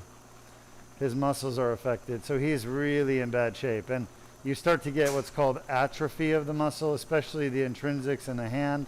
you start to lose muscle mass, and you get really bad weakness in your arms. And, you know, you're at risk for basically any type of spinal cord injury if you fall or car accident. You could be paralyzed, you know. You could have central cord syndrome. You can have Brown-Séquard syndrome. You can have just a complete spinal cord injury. All right, so I'm going to come back and look the other way again. We are at C3-4, and we're just wrapping this up. And you can see all the bone spurs here I've had to remove. They look like little mountains, you know, and the laser is very good at removing them. Now, down there you can see the posterior ligament, and you can actually see a tear right there. So we need to make sure we're not leaving anything behind. It looks like some dye coming out of the epidural space where the spinal cord is, but I've gotten everything down here pretty good. I don't see anything putting pressure. That's the neuroforamen. We've gotten that cleaned out good. That's on the right side. There's nothing left in there. Nothing left, maybe a little bit on the other side. So and that's the spinal cord just below that right there. Okay, so I could take a little more of this ligament away, you know, just to peel it away with a laser and just see what's below it. Sometimes there's a herniation below it. Obviously, we want to make sure we don't injure the actual spinal cord. It looks like there might still be a little bit in there. So I'm literally peeling away. What's wrong? Huh? Are you gonna cry? No, Michelle's coming up on me to start with me. You what? Michelle just came in and grabbed me to grab a bag of irrigation. Oh. Oh, you got startled. Yeah. I thought I startled you. No. You okay then? All right. Doctor, do you have time for a question?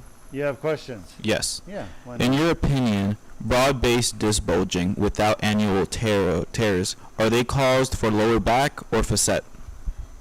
Okay. All right. So great question.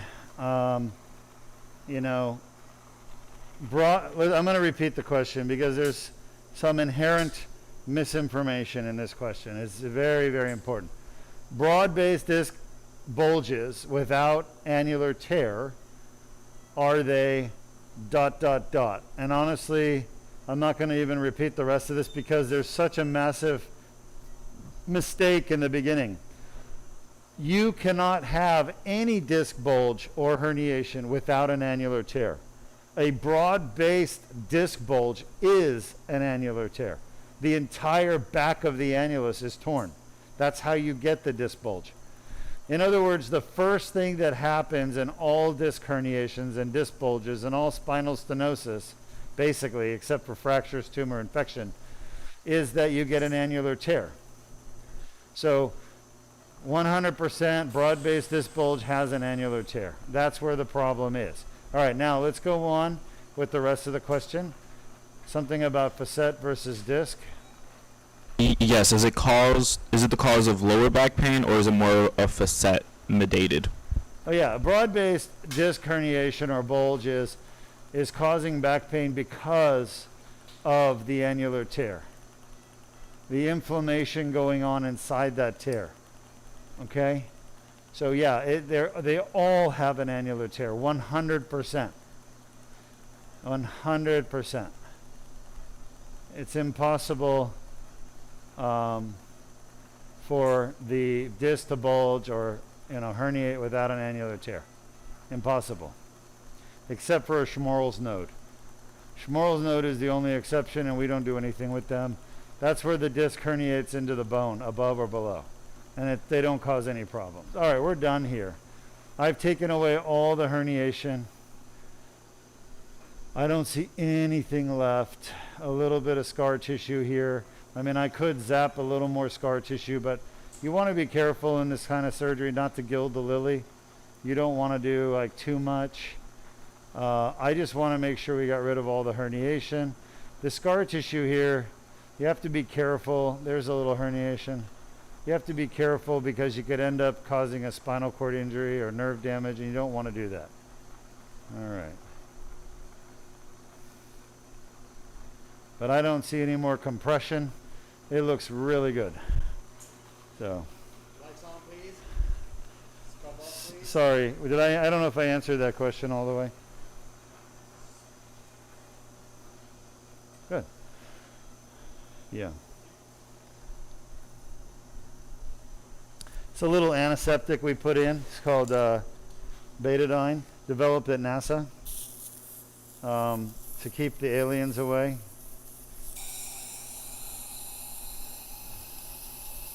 The alien life forms, right?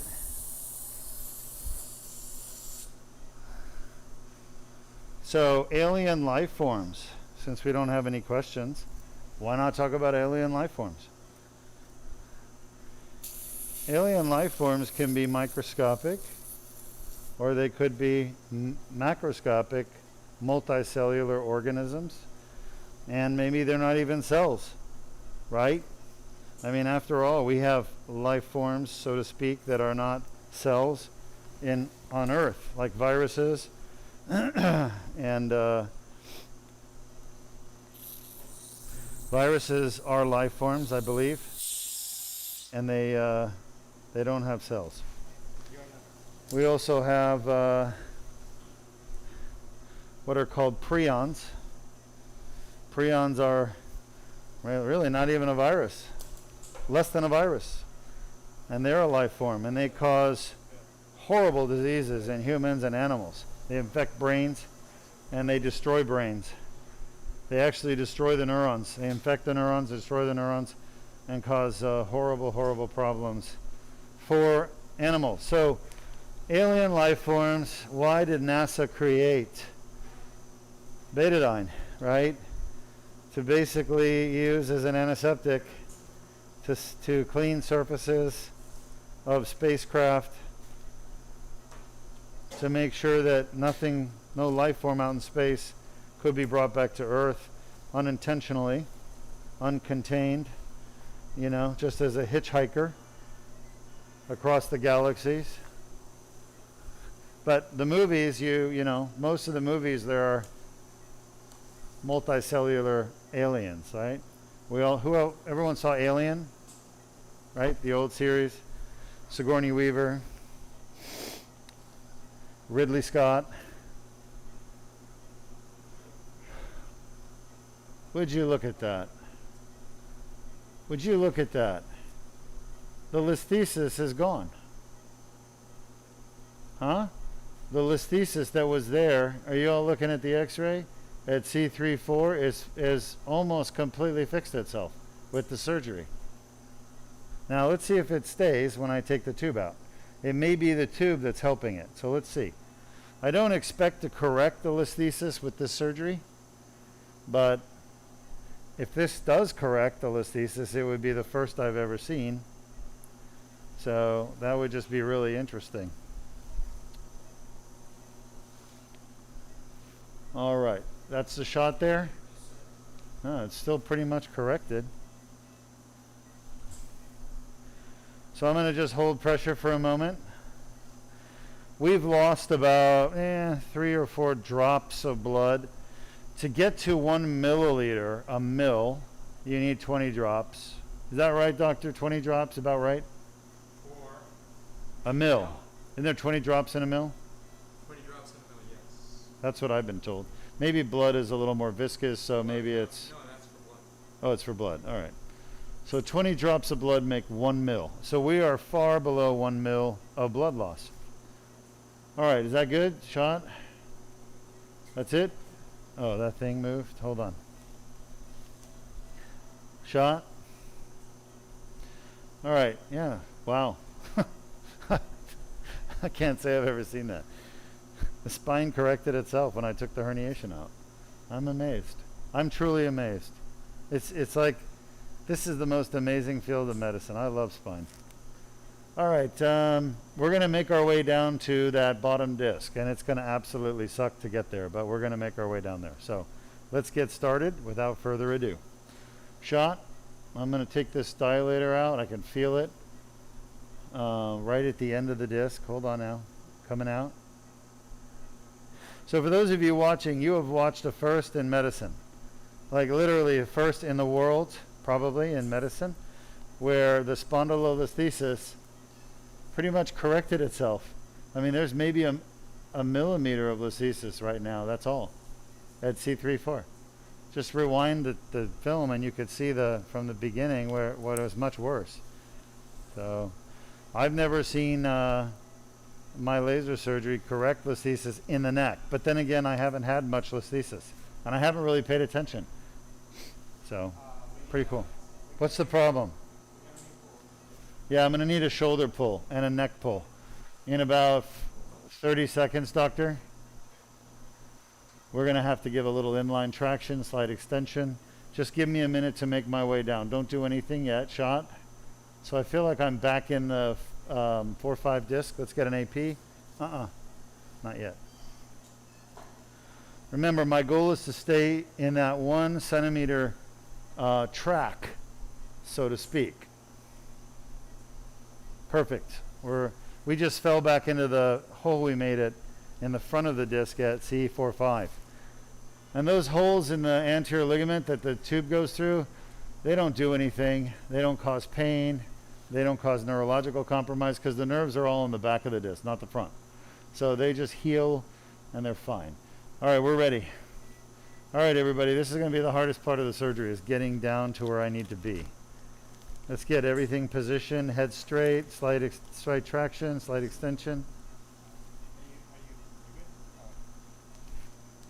All right, let's get a shot, see where we are. Not too hard, not too hard, not too hard. All right, you ready? So I'm going to come back out. Shot. Now let's get an AP again. Relax for just a moment. Not too much relaxing, just a little bit. Coker. Again, I'm going to march this dilator down along the ALL to, yep, that's perfect. Let's keep going. Along the straight and narrow path down to, is your elbow bleeding? Keep going, shot. You don't have an elbow issue, right? Me? Yeah. Shot. I can't even, don't even make me laugh. Shot. Oh, you're Peary?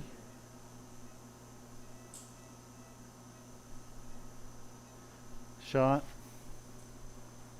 Just about there. Shot. All right, give me an AP. We're right on a slope, like a steep ski slope. Quick shot. Quick shot, don't waste time. Now lateral. We're right in the middle, at least that we have that. Almost there, guys and gals. Shot. All right. Mallet. Let's see. I got to get a little more. I got to get a little more. Come on. There. Oh, I had it. There. Look at that beak. AP. Give me a quick. Tell me when you're going to fire. I'll let go. I don't want to lose my spot. That is a shot. That's a beak. Yeah, it's perfect. Take. Quickly mallet. Shot. Uh-huh. Shot.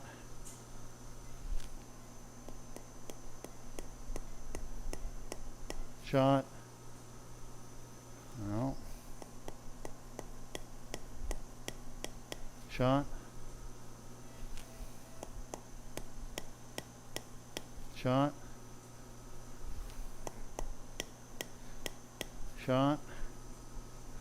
All right, now I need you to give me some good inline, but not yet, not yet. Give me an AP. So I'm making progress. This is a really tough one because the bone spur in the front is literally half the size of the vertebral body front to back. So it's very challenging, but look at that. I'm right in the middle. It's perfect.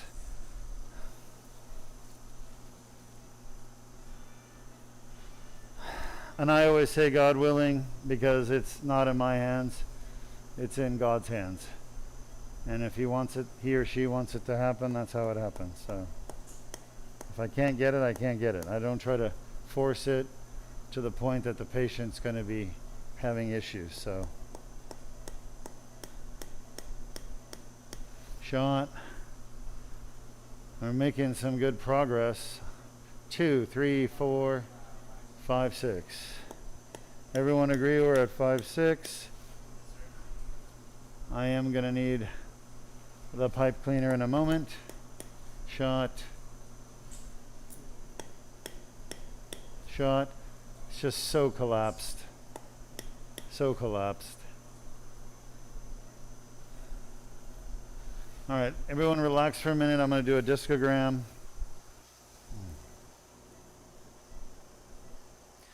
Now the good news is this disc is the most degenerated. So what does that mean? It means that it's probably the oldest disc injury he has. And shot, it's probably the least symptomatic. Because his symptoms probably weren't that bad when this thing went. Shot. But now they're getting worse. Which means the C3-4 was the main problem. And that was the worst. The worst narrowing was C3-4. All right, any questions? Any questions? Yes, we have a question, doctor. Why do spine surgeons use cages instead of traditional graft? I'll talk about that in a moment. Pull the shoulders for me, Luis. Let's try to get one good discogram picture. Give me a good shoulder pull. Oh, sorry, I need inline traction on the neck. I apologize. I should have told you. Yeah. All right, so we've lost probably another 3 drops. This is it, folks. That's all we're going to lose. So we've lost less than 1 mil. Shot. Somebody's hands are in the way. Shot. That's better. Let me just give it a squirt. Shot. It's not staying. All right, good. It's good enough. Relax, everybody. We're done with pulling.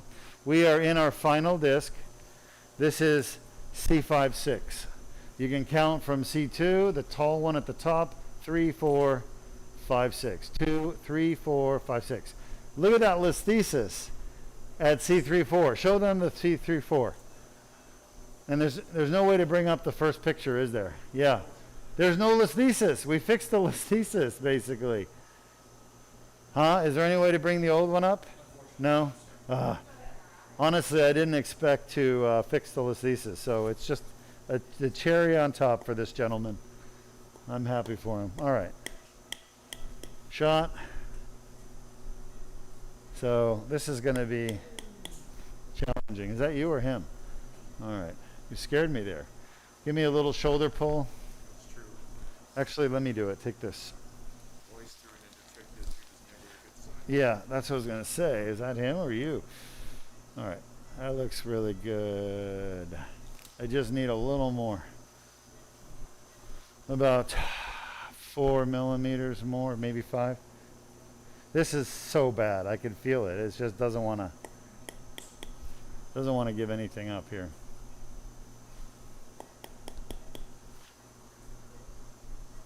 Yeah, that's good. Here goes the tube for the last time.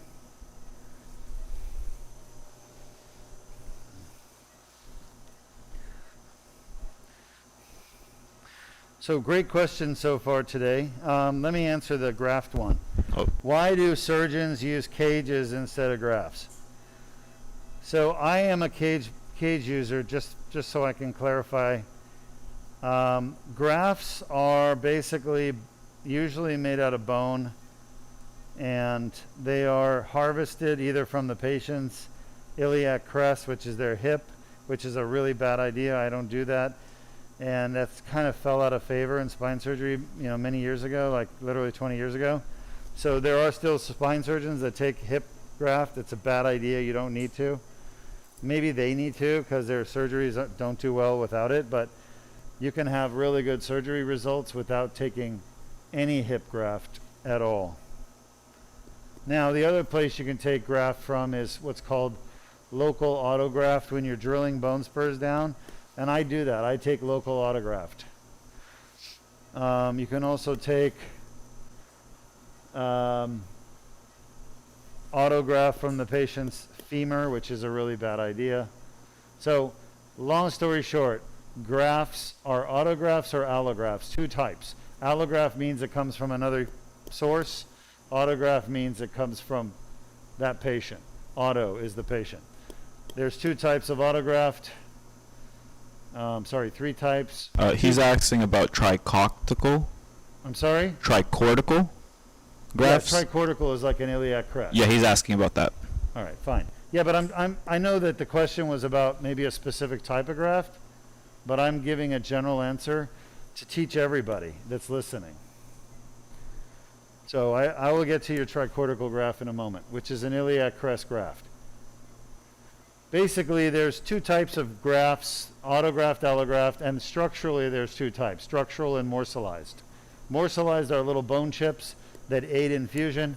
Structural means it's supporting the spine or some structure, okay? Give me a little pull. I can do this part.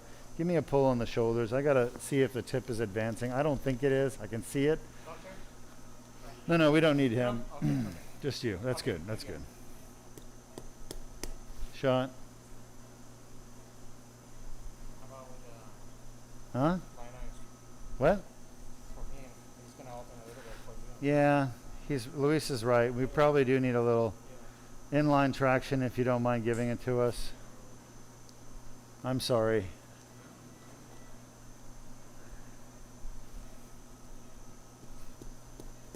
Shot.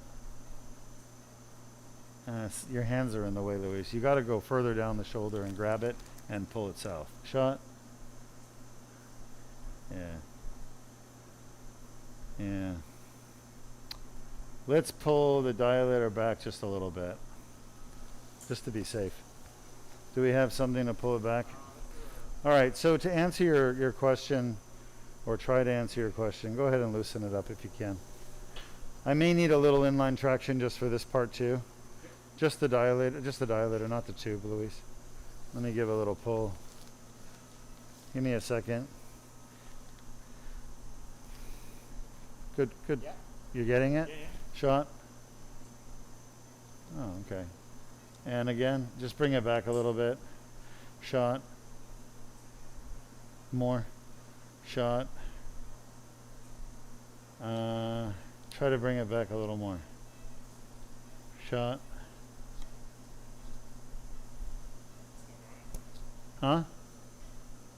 You have that other thing? Will that other thing work? The one that... The other one is too big for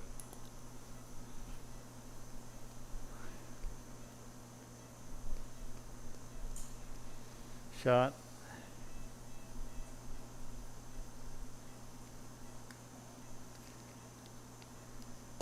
I'd hate to use a vice grip.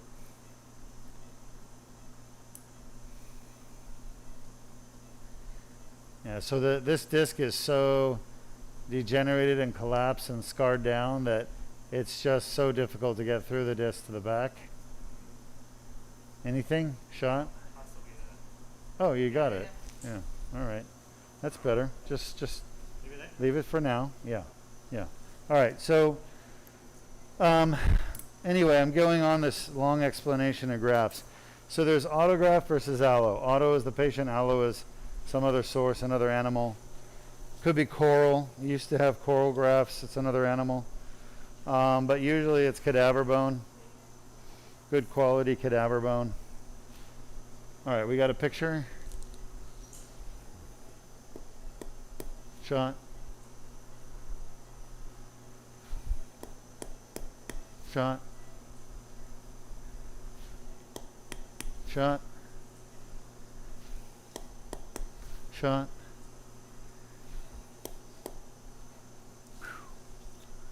Amazing. It's actually shoving this into the hammer. Huh? Shot? No, it's just so collapsed. Is that it right there? Give me a second. Try to loosen up a little bit. And did the traction help?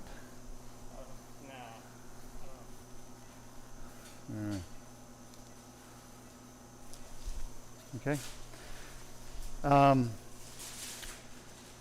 of structural grafts, that's what a cage is. That's what a tricortical graft is. The problem with tricortical grafts, non-cage grafts, holy crap, just sticking in there, is that, Sean? The graft material resorbs at the surface, at the fusion surface. It literally breaks down over time. And what that does is it creates a potential for what's called pseudoarthrosis or failed fusion. And we don't want failed fusion. So using structural autograft and allografts are high risk for failed fusion, basically is what it comes down to. Sean? I'm not able to advance this.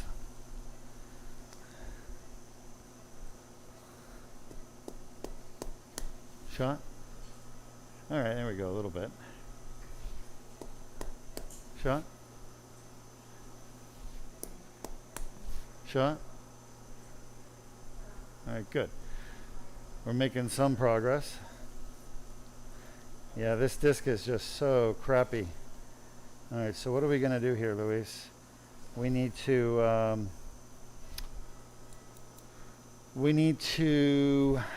keep going, right?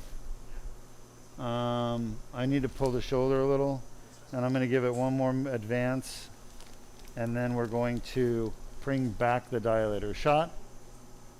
You got to... Yeah, sure. Give me some good traction. What? That's got to be your hand there, right? Oh, no. Take this. Relax. I got it. Shot. Yeah, you don't know how to do this, do you? You take the shoulder ball with your fingers, you pull it down and in. I don't know what you're doing. You're grabbing the meat. You move the meat, the shoulders don't move. You need to move the bone. You're pulling up, like pull vertically. Just pull straight down. Yeah. That's better. Yeah, I know this looks barbaric, folks, but this is just how surgery is, Shot. There's no two ways about it. All right, let's bring the dilator back a little bit, and we'll try to advance the tube a little more. So once again, this is the most collapsed level. And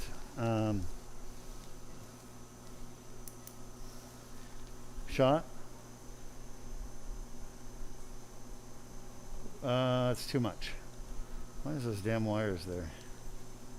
Shot. All right. Still some dye in the back of the disc. You see that? Huh. No. I need to advance this. Take this, mallet. Shot. That's good. So the reason we don't use tricortical grafts, either cadaver or autograft from a patient, their own bone, is it just dissolves at the bone graft interface. So the place you're trying to fuse, it literally dissolves. Sean? And we don't want that, because what happens when the graft dissolves, Sean, is that you get a collapse of the bones and you develop a deformity. It's called a kyphotic deformity. And you don't want a kyphotic deformity. That creates flat back deformity or flat neck deformity, and that creates tremendous pain and suffering for the patient for the rest of their life. So the problem with grafts, auto and allografts that are structural, unless they're you use load sharing instrumentation, and even then I wouldn't do it, which are like screws and rods and plates that help share the load, you get a deformity from, and you get pseudoarthrosis. So I don't do it. I just use cages. The cage that I like, there's different materials. There's either cadaver bone, which I don't use. There's PEEK, polyether ether ketone, which I use, and there's metal cages. So, and there are also plastic cages. So you have metal, plastic, PEEK, and bone. I don't use the bone because it dissolves. I don't like the metal because its modulus of elasticity is not appropriate for bone graft interface. It can cause fracture of the bone. The perfect composite material is polyether ether ketone. It's a carbon-based form, and that's what I use. So I don't know if that was the answer you're looking for. The reason I use PEEK cages is, number one, they don't collapse, they don't dissolve. They maintain their structural alignment properties. And number two, they are easy to image with MRIs and CAT scans and X-rays. They don't interfere with the imaging post-op. And they provide really good support at the bone graft interface. They don't fracture the end plates usually. Okay. We have more questions if you're ready. Yeah, sorry for such a long-winded answer, but all right, we are inside that last disc, and boy, what a pain in the booty it was to get in there. Right, Luis? Yeah, it was almost as bad as having a piriformis syndrome. But what did we do? Did we give up? No, we don't give up at Deuk Spine. We don't give up, but we don't compromise safety. So if you notice, that whole time, it took us a lot of extra time, but we did it, and we didn't compromise safety. And that's one thing, if you can find that in a place that you go for your medical care, a place that won't give up on you, but they won't compromise your safety, then you found a really good provider, and you should stick with them and give them the opportunity to fix you. Yes, questions? Yes, our question comes from YouTube. What's the nature of annular tears if they're left untreated? Diego, I gotta send you for voice lessons, man. You gotta stop trailing off at the end. You're like, what's the nature? What's the nature of annular tears if they're left untreated? Okay. Great question. So I love the question, but I will help you. What you want to know is something called the natural history. What's the natural history of annular tears if they're left untreated? I'm not trying to correct you to be facetious, but only to teach you, if you want to speak the right lingo. So annular tears will a lot of times heal themselves enough so that they don't cause pain in most people. And that's why most people that have herniated discs have no symptoms, no pain, no neurological compromise, no irritation of the nerves. They have no symptoms because they have healed their tear enough, adequately enough. Now, it hasn't completely healed, but it's temporarily, partially healed. And then people end up modifying their behaviors, right? Like me, I have a hip pain, right? So my left hip has been bothering me from an old soccer injury. And what do? I don't run anymore, okay? Because I don't run anymore, it doesn't hurt me so much. But my quality of life sucks because I'm getting fat. So I need, I'm getting fat. Don't you love that? I'm already fat, but I'm staying fat, I guess you could say. So I would love to get my hip fixed by somebody I trust and be able to get back to an active lifestyle. So people with annular tears, the natural history is that the tear starts to heal a little bit because the person stops being active.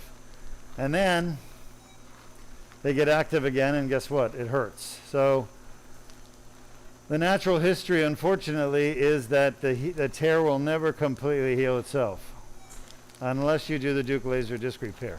And that's the beauty. The Deuk laser disc repair is the first surgery in the world to address the annular tear itself and to fix the annular tear. The source of people's back and neck pain is the annular tear. The good news is we now know what causes chronic back and neck pain. The bad news is you need to have surgery to fix it, because that's the only way it's going to get fixed, is what's called a debridement, and that's what the Deuk laser disc repair is. Again, the only surgery in the world that has ever been peer-reviewed and published to do a debridement is the Deuk laser disc repair. So you can't do other surgeries and have the same result. Now you could fuse your disc and that will get rid of the pain if you fuse all the painful discs. But why would you want to fuse your disc when you can repair them, right? Man, this is a stiff segment. All right, good question. So the natural history is to continue to partially heal but still be vulnerable and easily re-injured to where you can continue to have pain and suffering as a result of it. Okay? Any other questions? We are just about done with our third disc. Doctor, I need probably 10 or 15 minutes max and we'll be done. 15 minutes max.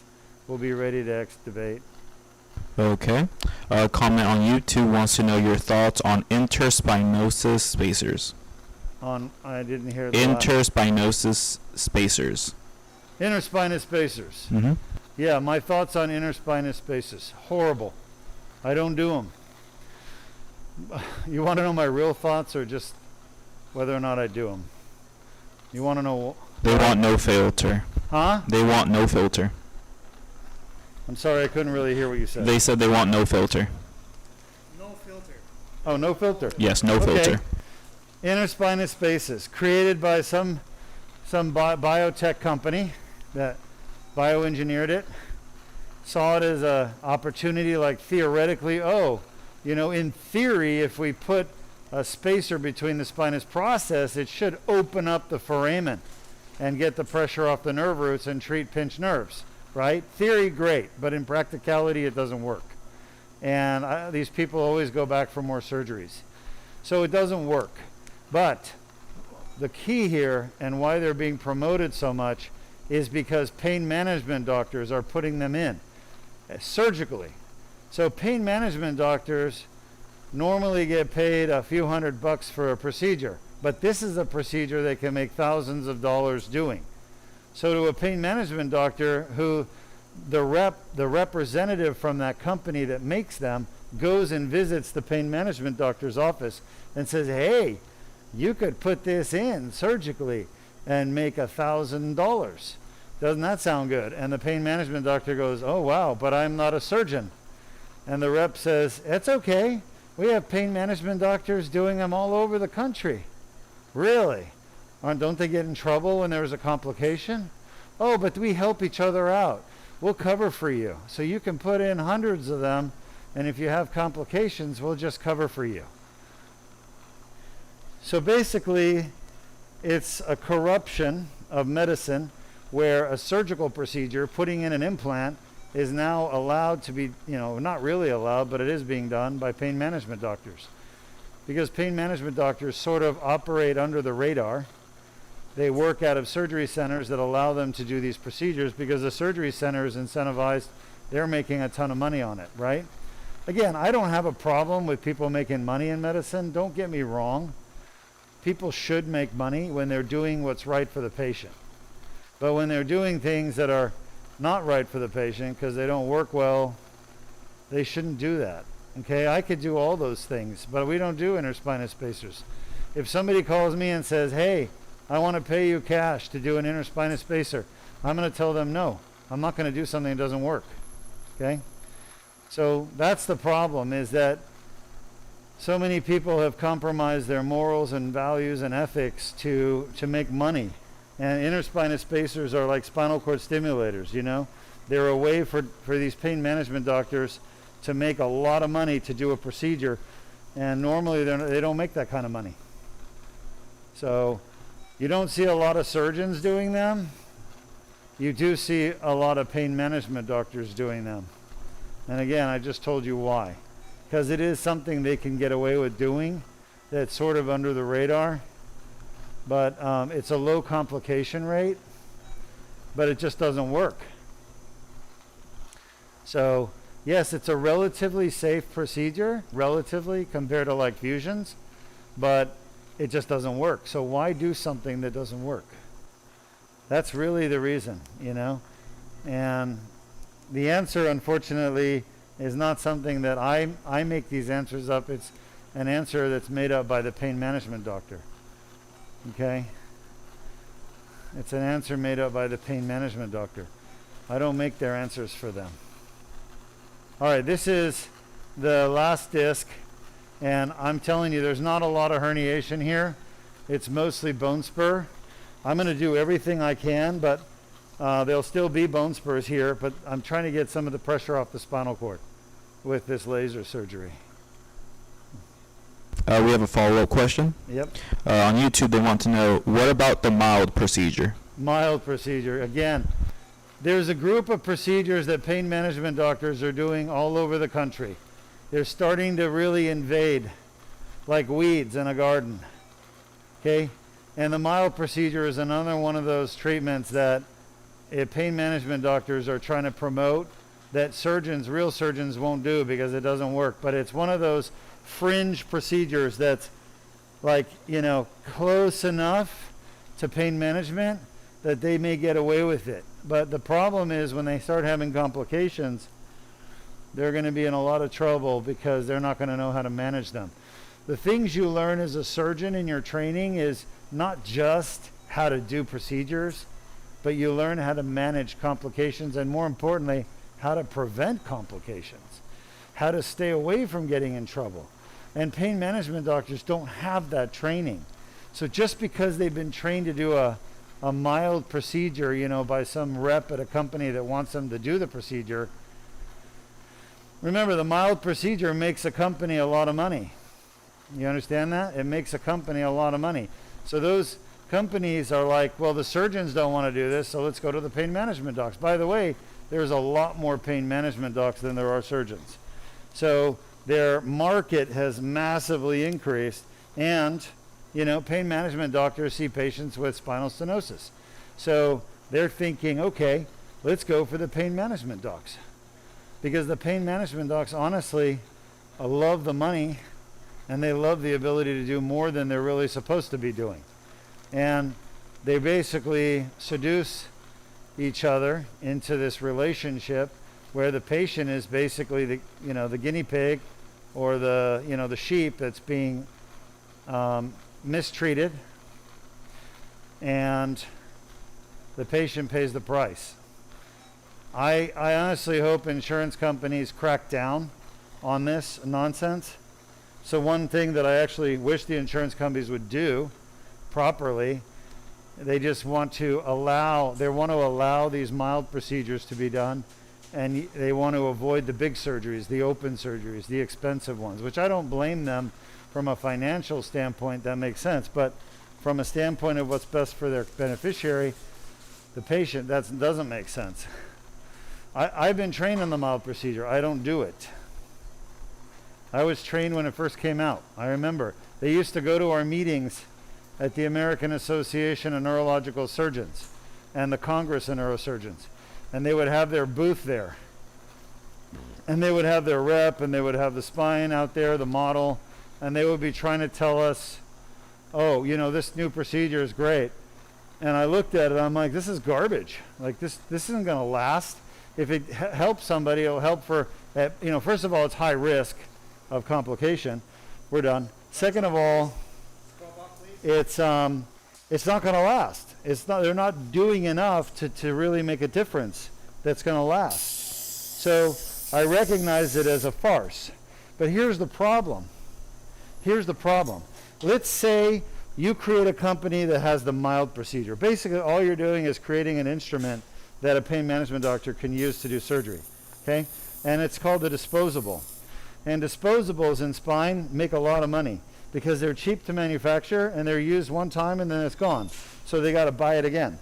And they're hundreds of dollars, if not $1,000. Back then I thought it was like $1,200 for the disposable. So the company has a product they're selling, and what they do is they pump and dump, right? They go out, they market the hell out of this mild procedure and their stuff, and then their stock value goes up because their revenue goes up, and then they do an IPO or they sell themselves to another company that's bigger, like Johnson & Johnson, Medtronic, DePuy, whatever.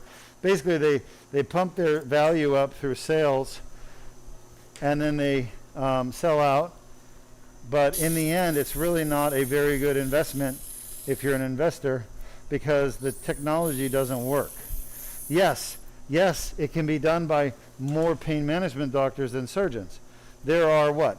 Maybe 10,000 spine surgeons in the United States now, but there are maybe 50,000 or 100,000 pain management doctors. So by creating a product that's related to treating spinal stenosis, a common diagnosis, that can now be used by a pain management doctor, you're basically increasing the market for that product. So you're going to have more sales, and the pain management docs are going to get better reimbursement because they make more money doing a mild than they do an epidural. They may make $130 for an epidural. They may make $1,000 for a mild. So yeah, they want to do the mild, right? But in reality, the mild is garbage for the patient. But they're going to tell the patient, you should do this procedure. It's less invasive than open surgery. You don't have to go see the surgeon. We can do it here. But it doesn't work. So anyway, long-winded answer. But what I'm telling you about the mild procedure is also true for the most part about spinal cord stimulators, because they're being put in left and right. It's also true about pain pumps, intrathecal morphine pumps, and dilaudid pumps. It's really pain management doctors getting greedy and driving these procedures, and they're being pushed by the companies that manufacture these things, these devices, okay? That's what's happening. And it's all a market play. It's all about raise our sales, raise our value of our company, sell at a multiple of 6 times EBITDA or 10 times EBITDA, and then you get venture capital coming in, and they want to invest, and they can pump in lots of money, billions of dollars to grow the company, get the sales reps up, get the marketing up, get the product manufacturing up, create an inventory. I mean, it's just a marketing play, guys and gals. And I hate it because it's so deceptive to the patients. It's not truthful, it's not honest, it's totally dishonest. And that's what I hate the most about everything, is dishonesty. Be truthful, especially when you're talking about people's health. Teach them the truth, let them make decisions for themselves. I do all those procedures. I was trained on pumps, I was trained on mild, I was trained on interspinous devices. They're easy to put in. I could put an interspinous device in 10 minutes and be done. I can make money, but it's not good for the patient. It's not going to work. It's not going to last. So I don't believe, as a doctor who's sworn an oath, a Hippocratic oath, to do what's best for my patients, I don't believe in doing what's best for me when it's bad for the patient. Anyway, that's kind of a long-winded explanation of the interspinous device, but we never put them in. We do take them out. All right, we're done. I feel really good. I feel like the 3-4 and 4-5, we really got very good. The 5-6 disc that I just finished, there's just too much collapse and bone spur. I think this patient's going to do a lot better. He's going to be happy. He's going to start feeling coming back to his fingers and his hands, which he was saying he couldn't feel his hands. He's going to get some grip strength back, because I really think the worst compression was at C3-4. You could see it on the MRI. If you look at the spinal cord behind the disc herniation, there's severe stenosis with cord compression and myelomalacia, which is a whitening of the cord, which is normally gray on the MRI T2 weighted images. So I feel like he's going to make a good recovery. He's not going to be totally normal when he wakes up because the spinal cord has been crushed for too long. There's edema, swelling in the spinal cord, and that edema is going to take a few weeks to go away, maybe even a month or two. But I think when he checks in with us in 6 months, he's going to be a new man. He's going to feel really good. And just in case you don't know, you're going to see this later on, but he actually is a tiger. And I don't know what the correct term is. Like, trainer is not the right word. I mean, he literally takes care of wild cats. I mean, wild cats, big wild cats. That's what he does. It's passion. Him and his family and friends. And a big shout out to them. We're going to have a really good testimonial video. We'll have some wild cats video footage from him. We'll incorporate. All right, so you want to show the audience, the whole surgery, folks, was done with this little 4mm cut. You see that, Diego? Yes, we see it. Beautiful. No bleeding. We lost 1 ml of blood, and we got everything done. Forget about fusion. Go ahead and play the ACDF versus Deuk laser disc repair so people can see the difference between the two types of surgery.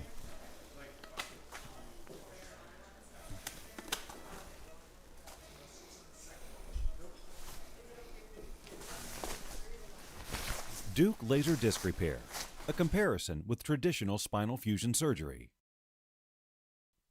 A symptomatic disc causing neck or back pain can include bulging discs, herniated discs, ruptured discs, degenerative discs, protruding discs, spinal stenosis, radiculopathy, and sciatica. This patient can choose traditional fusion surgery or the Deuk laser disc repair to help alleviate the pain caused by and within the symptomatic discs. Here, two patients with comparable disc injuries are treated. On the left, the highly invasive spinal fusion, and on the right, the least invasive Deuk laser disc repair. The spinal fusion requires a very large incision, usually leaving a large scar. The Deuk laser disc repair requires only a very small incision, usually less than a half an inch long. In this small opening, a cylindrical rod, called a dilator, is inserted to gently spread the muscle to create a small passage and guide through which the surgery is performed endoscopically. The incision for the fusion continues, including penetrating the skin, fat tissue, and multiple layers of muscle through to the bone. With the Deuk laser disc repair, a mallet is used to advance the tip of the dilator into the symptomatic disc. A tube, called the tubular retractor, slides over the dilator and is carefully positioned into the disc, again using the mallet. The rest of the entire Deuk laser disc repair surgery will occur inside this narrow tube. To access the spine, the spinal fusion requires the muscle to be separated from the vertebrae. This very invasive action causes trauma and permanent damage to the muscles. Whereas in the endoscopic Deuk laser disc repair, the muscle is not damaged. The endoscope camera is inserted into the tubular retractor to allow the surgeon to guide the laser inside each symptomatic disc. The fiber optic laser used in the Deuk laser disc repair is manipulated with great accuracy to remove only painful inflammatory tissue from the disc. In this highly magnified view, the laser is used to precisely remove damaged disc material that is causing the pain. The laser is debriding, or essentially vaporizing, damaged tissue in the disc's outer layer, or annulus, specifically at the annular tear, the source of the rupture or herniation and pain. After the fusion patient's damaged discs are removed, a metal or plastic cage housing bone grafting material is inserted in place of the removed discs. Fusion hardware, by design, is to fuse joints that normally move, preventing natural movement in the damaged portion of the spine. Whereas with the Deuk laser disc repair, there is no loss of movement. Normal movement and flexibility of the disc and joints is preserved. Once the laser has removed the painful part of the annular tear, the endoscope and tubular retractor are removed, leaving less than 1/2 inch incision in the skin, which is closed with a single stitch, Steri-strips, and a Band-Aid. Total time for the Deuk laser disc repair surgery, approximately 1 hour. The fusion, however, is still underway. Holes in the spine must be tapped in preparation for the large screws that anchor the fusion hardware. The Deuk laser disc repair patient is in recovery usually 45 to 60 minutes before released to go home. Meanwhile, bone graft material is placed throughout the fusion surgery site. These morselized pieces of bone will eventually grow together to help promote the fusion process. The Deuk laser disc repair patient is soon back home, enjoying life, with a very fast recovery, allowing normal activities without pain. Average surgery time of a traditional 2-level fusion is 2.5 hours, with an additional 3 to 4 hours in the recovery room. As we've seen, in comparison, a spinal fusion requires a much larger incision and results in a significant amount of scar tissue. The Deuk laser disc repair's 1/2 inch incision leaves no scar tissue around the spine or nerves. A large amount of bone is removed with a spinal fusion. With the Deuk laser disc repair, no bone is removed. Each disc is accessed through a natural opening in the spine. The entire disc is completely removed in a spinal fusion, even though only 5% may be damaged. The Deuk laser disc repair leaves the normal parts of the disc in place and removes only the painful annular tear on the damaged disc. Fusion requires hardware, including screws, rods, plates, etc. The Deuk laser disc repair does not require any hardware. The patient is totally hardware-free. Fusion surgery is very invasive. Cutting and moving the muscle structures and tissues for a spinal fusion causes trauma, resulting in permanent damage to the muscles. Whereas with the Deuk laser disc repair, there is no damage to the muscles. The Deuk laser disc repair is the least invasive surgery available to repair a damaged disc. With spinal fusions, patients are required to take highly addictive narcotic painkillers, which can cause constipation, bowel, and bladder complications. Due to the minimal pain, narcotics are not needed with the Deuk laser disc repair. Spinal fusions have a high risk for infection. The Deuk laser disc repair has a very low risk for infection. In the 7 years the Deuk laser disc repair has been performed, there have been no infections. Spinal fusion surgery has a very long recovery and requires a great deal of physical therapy and time to heal from the trauma in the muscles and the spine itself. Whereas the recovery from Deuk laser disc repair is in a matter of hours or days, rather than weeks or months. With fusion, the spine is being fused together, losing movement. Whereas there is no fusion with the Deuk laser disc repair. Normal movements of the joints in the spine is preserved.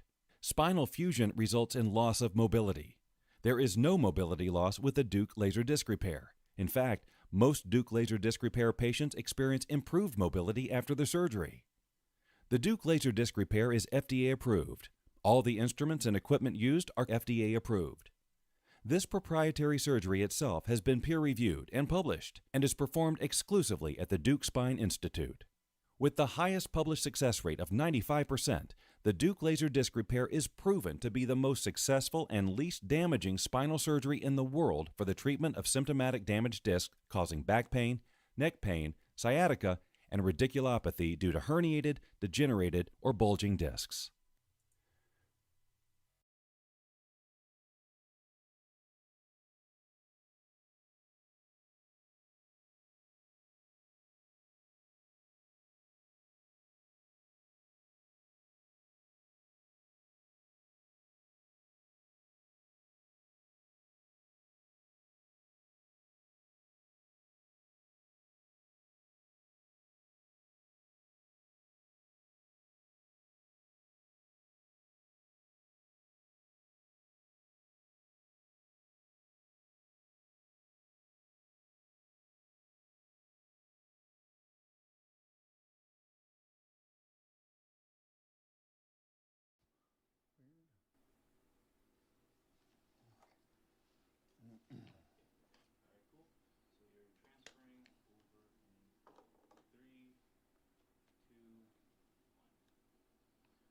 Dr. Deukmedjian here. We just finished up a 3-level cervical Deuk laser disc repair. And this patient could have had an anterior cervical fusion, but they didn't want it. An anterior cervical fusion is a very invasive surgery. It's done more commonly than the Deuk laser disc repair, and we want to change that because it's an invasive and unnecessary surgery most of the time. An anterior cervical fusion, we go through the front, we get to the anterior ligament, we start removing the entire disc from the front. Once we get to the back, we pop out the herniation. Now you got a gap in there. So to fill that gap, we have cages. You can see the cages right there, just behind the metal plate. You can see these cages. I think right here is a cage, and right here is a cage. You guys see that back there? Yeah. And then you put a metal plate on the front to bolt everything in. Basically, you're going to lose movement. You're going to have trouble swallowing with scar tissue galore. You might even have your voice change. So there was some very smart people in South Korea that realized, you know what? We don't have to take the whole disc out to get to the little thing in the back. Let's go through the disc endoscopically. And that's what I learned to do.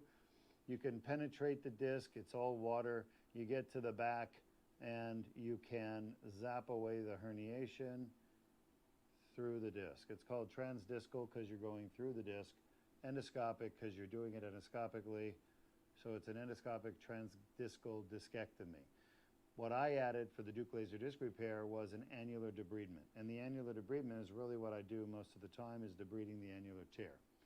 That annular debridement allows us to not just remove the disc fragments that are extruded backwards, pushing on the spinal cord and nerves, but also the disc fragments that are sitting inside the annular tear, holding it open and letting more disc material herniate out, okay?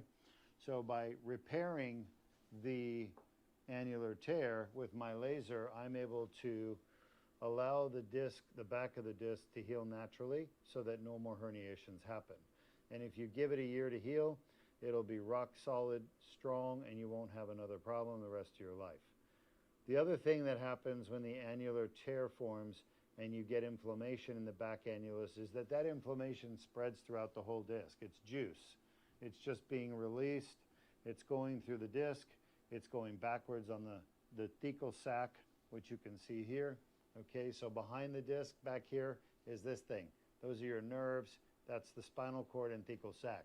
There's a covering called the dura, and the juices, the inflammatory juice gets on that sac and it irritates it and turns it red, and you can see scar tissue actually developing on the thecal sac. On all my open surgeries I do, you can actually see the scar tissue. So the inflammation from the annular tear, and again, you're not going to hear this anywhere else in the world right now because I'm the one who discovered it and I'm the one who's teaching people about it. So don't expect your spine surgeon or spine doctor or neurologist or primary care doctor to understand any of this. This is all new information. It's recently discovered here at Deuk Spine Institute, and we're the ones trying to get it out so everybody can understand it, but it all makes perfect sense. It's inflammation in the back of the disc where the tear is, spreads into the disc, causing disc degeneration, and it spreads backward to the spinal cord and dura, causing headaches and neck pain, and even arm symptoms that go down your arms. So this patient also had a compression of the spinal cord, and they were having spinal cord damage. You could see it on the MRI scan before surgery. So all that should get better. They also had a slippage, grade 1 spondylolisthesis of C3 on C4. When I fixed the disc, I put the bones back in alignment. That's the first time I've ever seen that happen. So I would never tell people that come here and expect me to fix your spondylolisthesis. I don't see a lot of cervical spondylolisthesis, but this patient had it, and his spine is back in alignment. So it's pretty cool. Awesome. All right, any questions? No questions, sir. Thanks for joining us. Have a nice day. We'll be back in 30 minutes or 45 minutes with the next one. It's a thoracic T7-8. Yeah, thoracic T7-8, herniation, small, barely visible. This patient's had horrible pain. When you ask this patient, where is your pain? He literally points right here. Right here. And guess what's right there? A herniated disc. T6-7 we said? 7. T7-8, sorry. Herniated disc, T7-8. So I'm going to go in endoscopically. I'm going to go and clean the tear, get rid of the herniated material, and I expect that pain to be gone. Now he actually has two areas of pain, T7-8 and T11-12. And today we're only going to be fixing the worst one, which is the T7-8. So this next patient's also, I think he's involved in, basically he's a trainer for athletes, professional athletes. And he's moving to Australia, so he wanted to get fixed before he went to Australia. That'll be next up on the docket, and then we have 3 more surgeries after that, all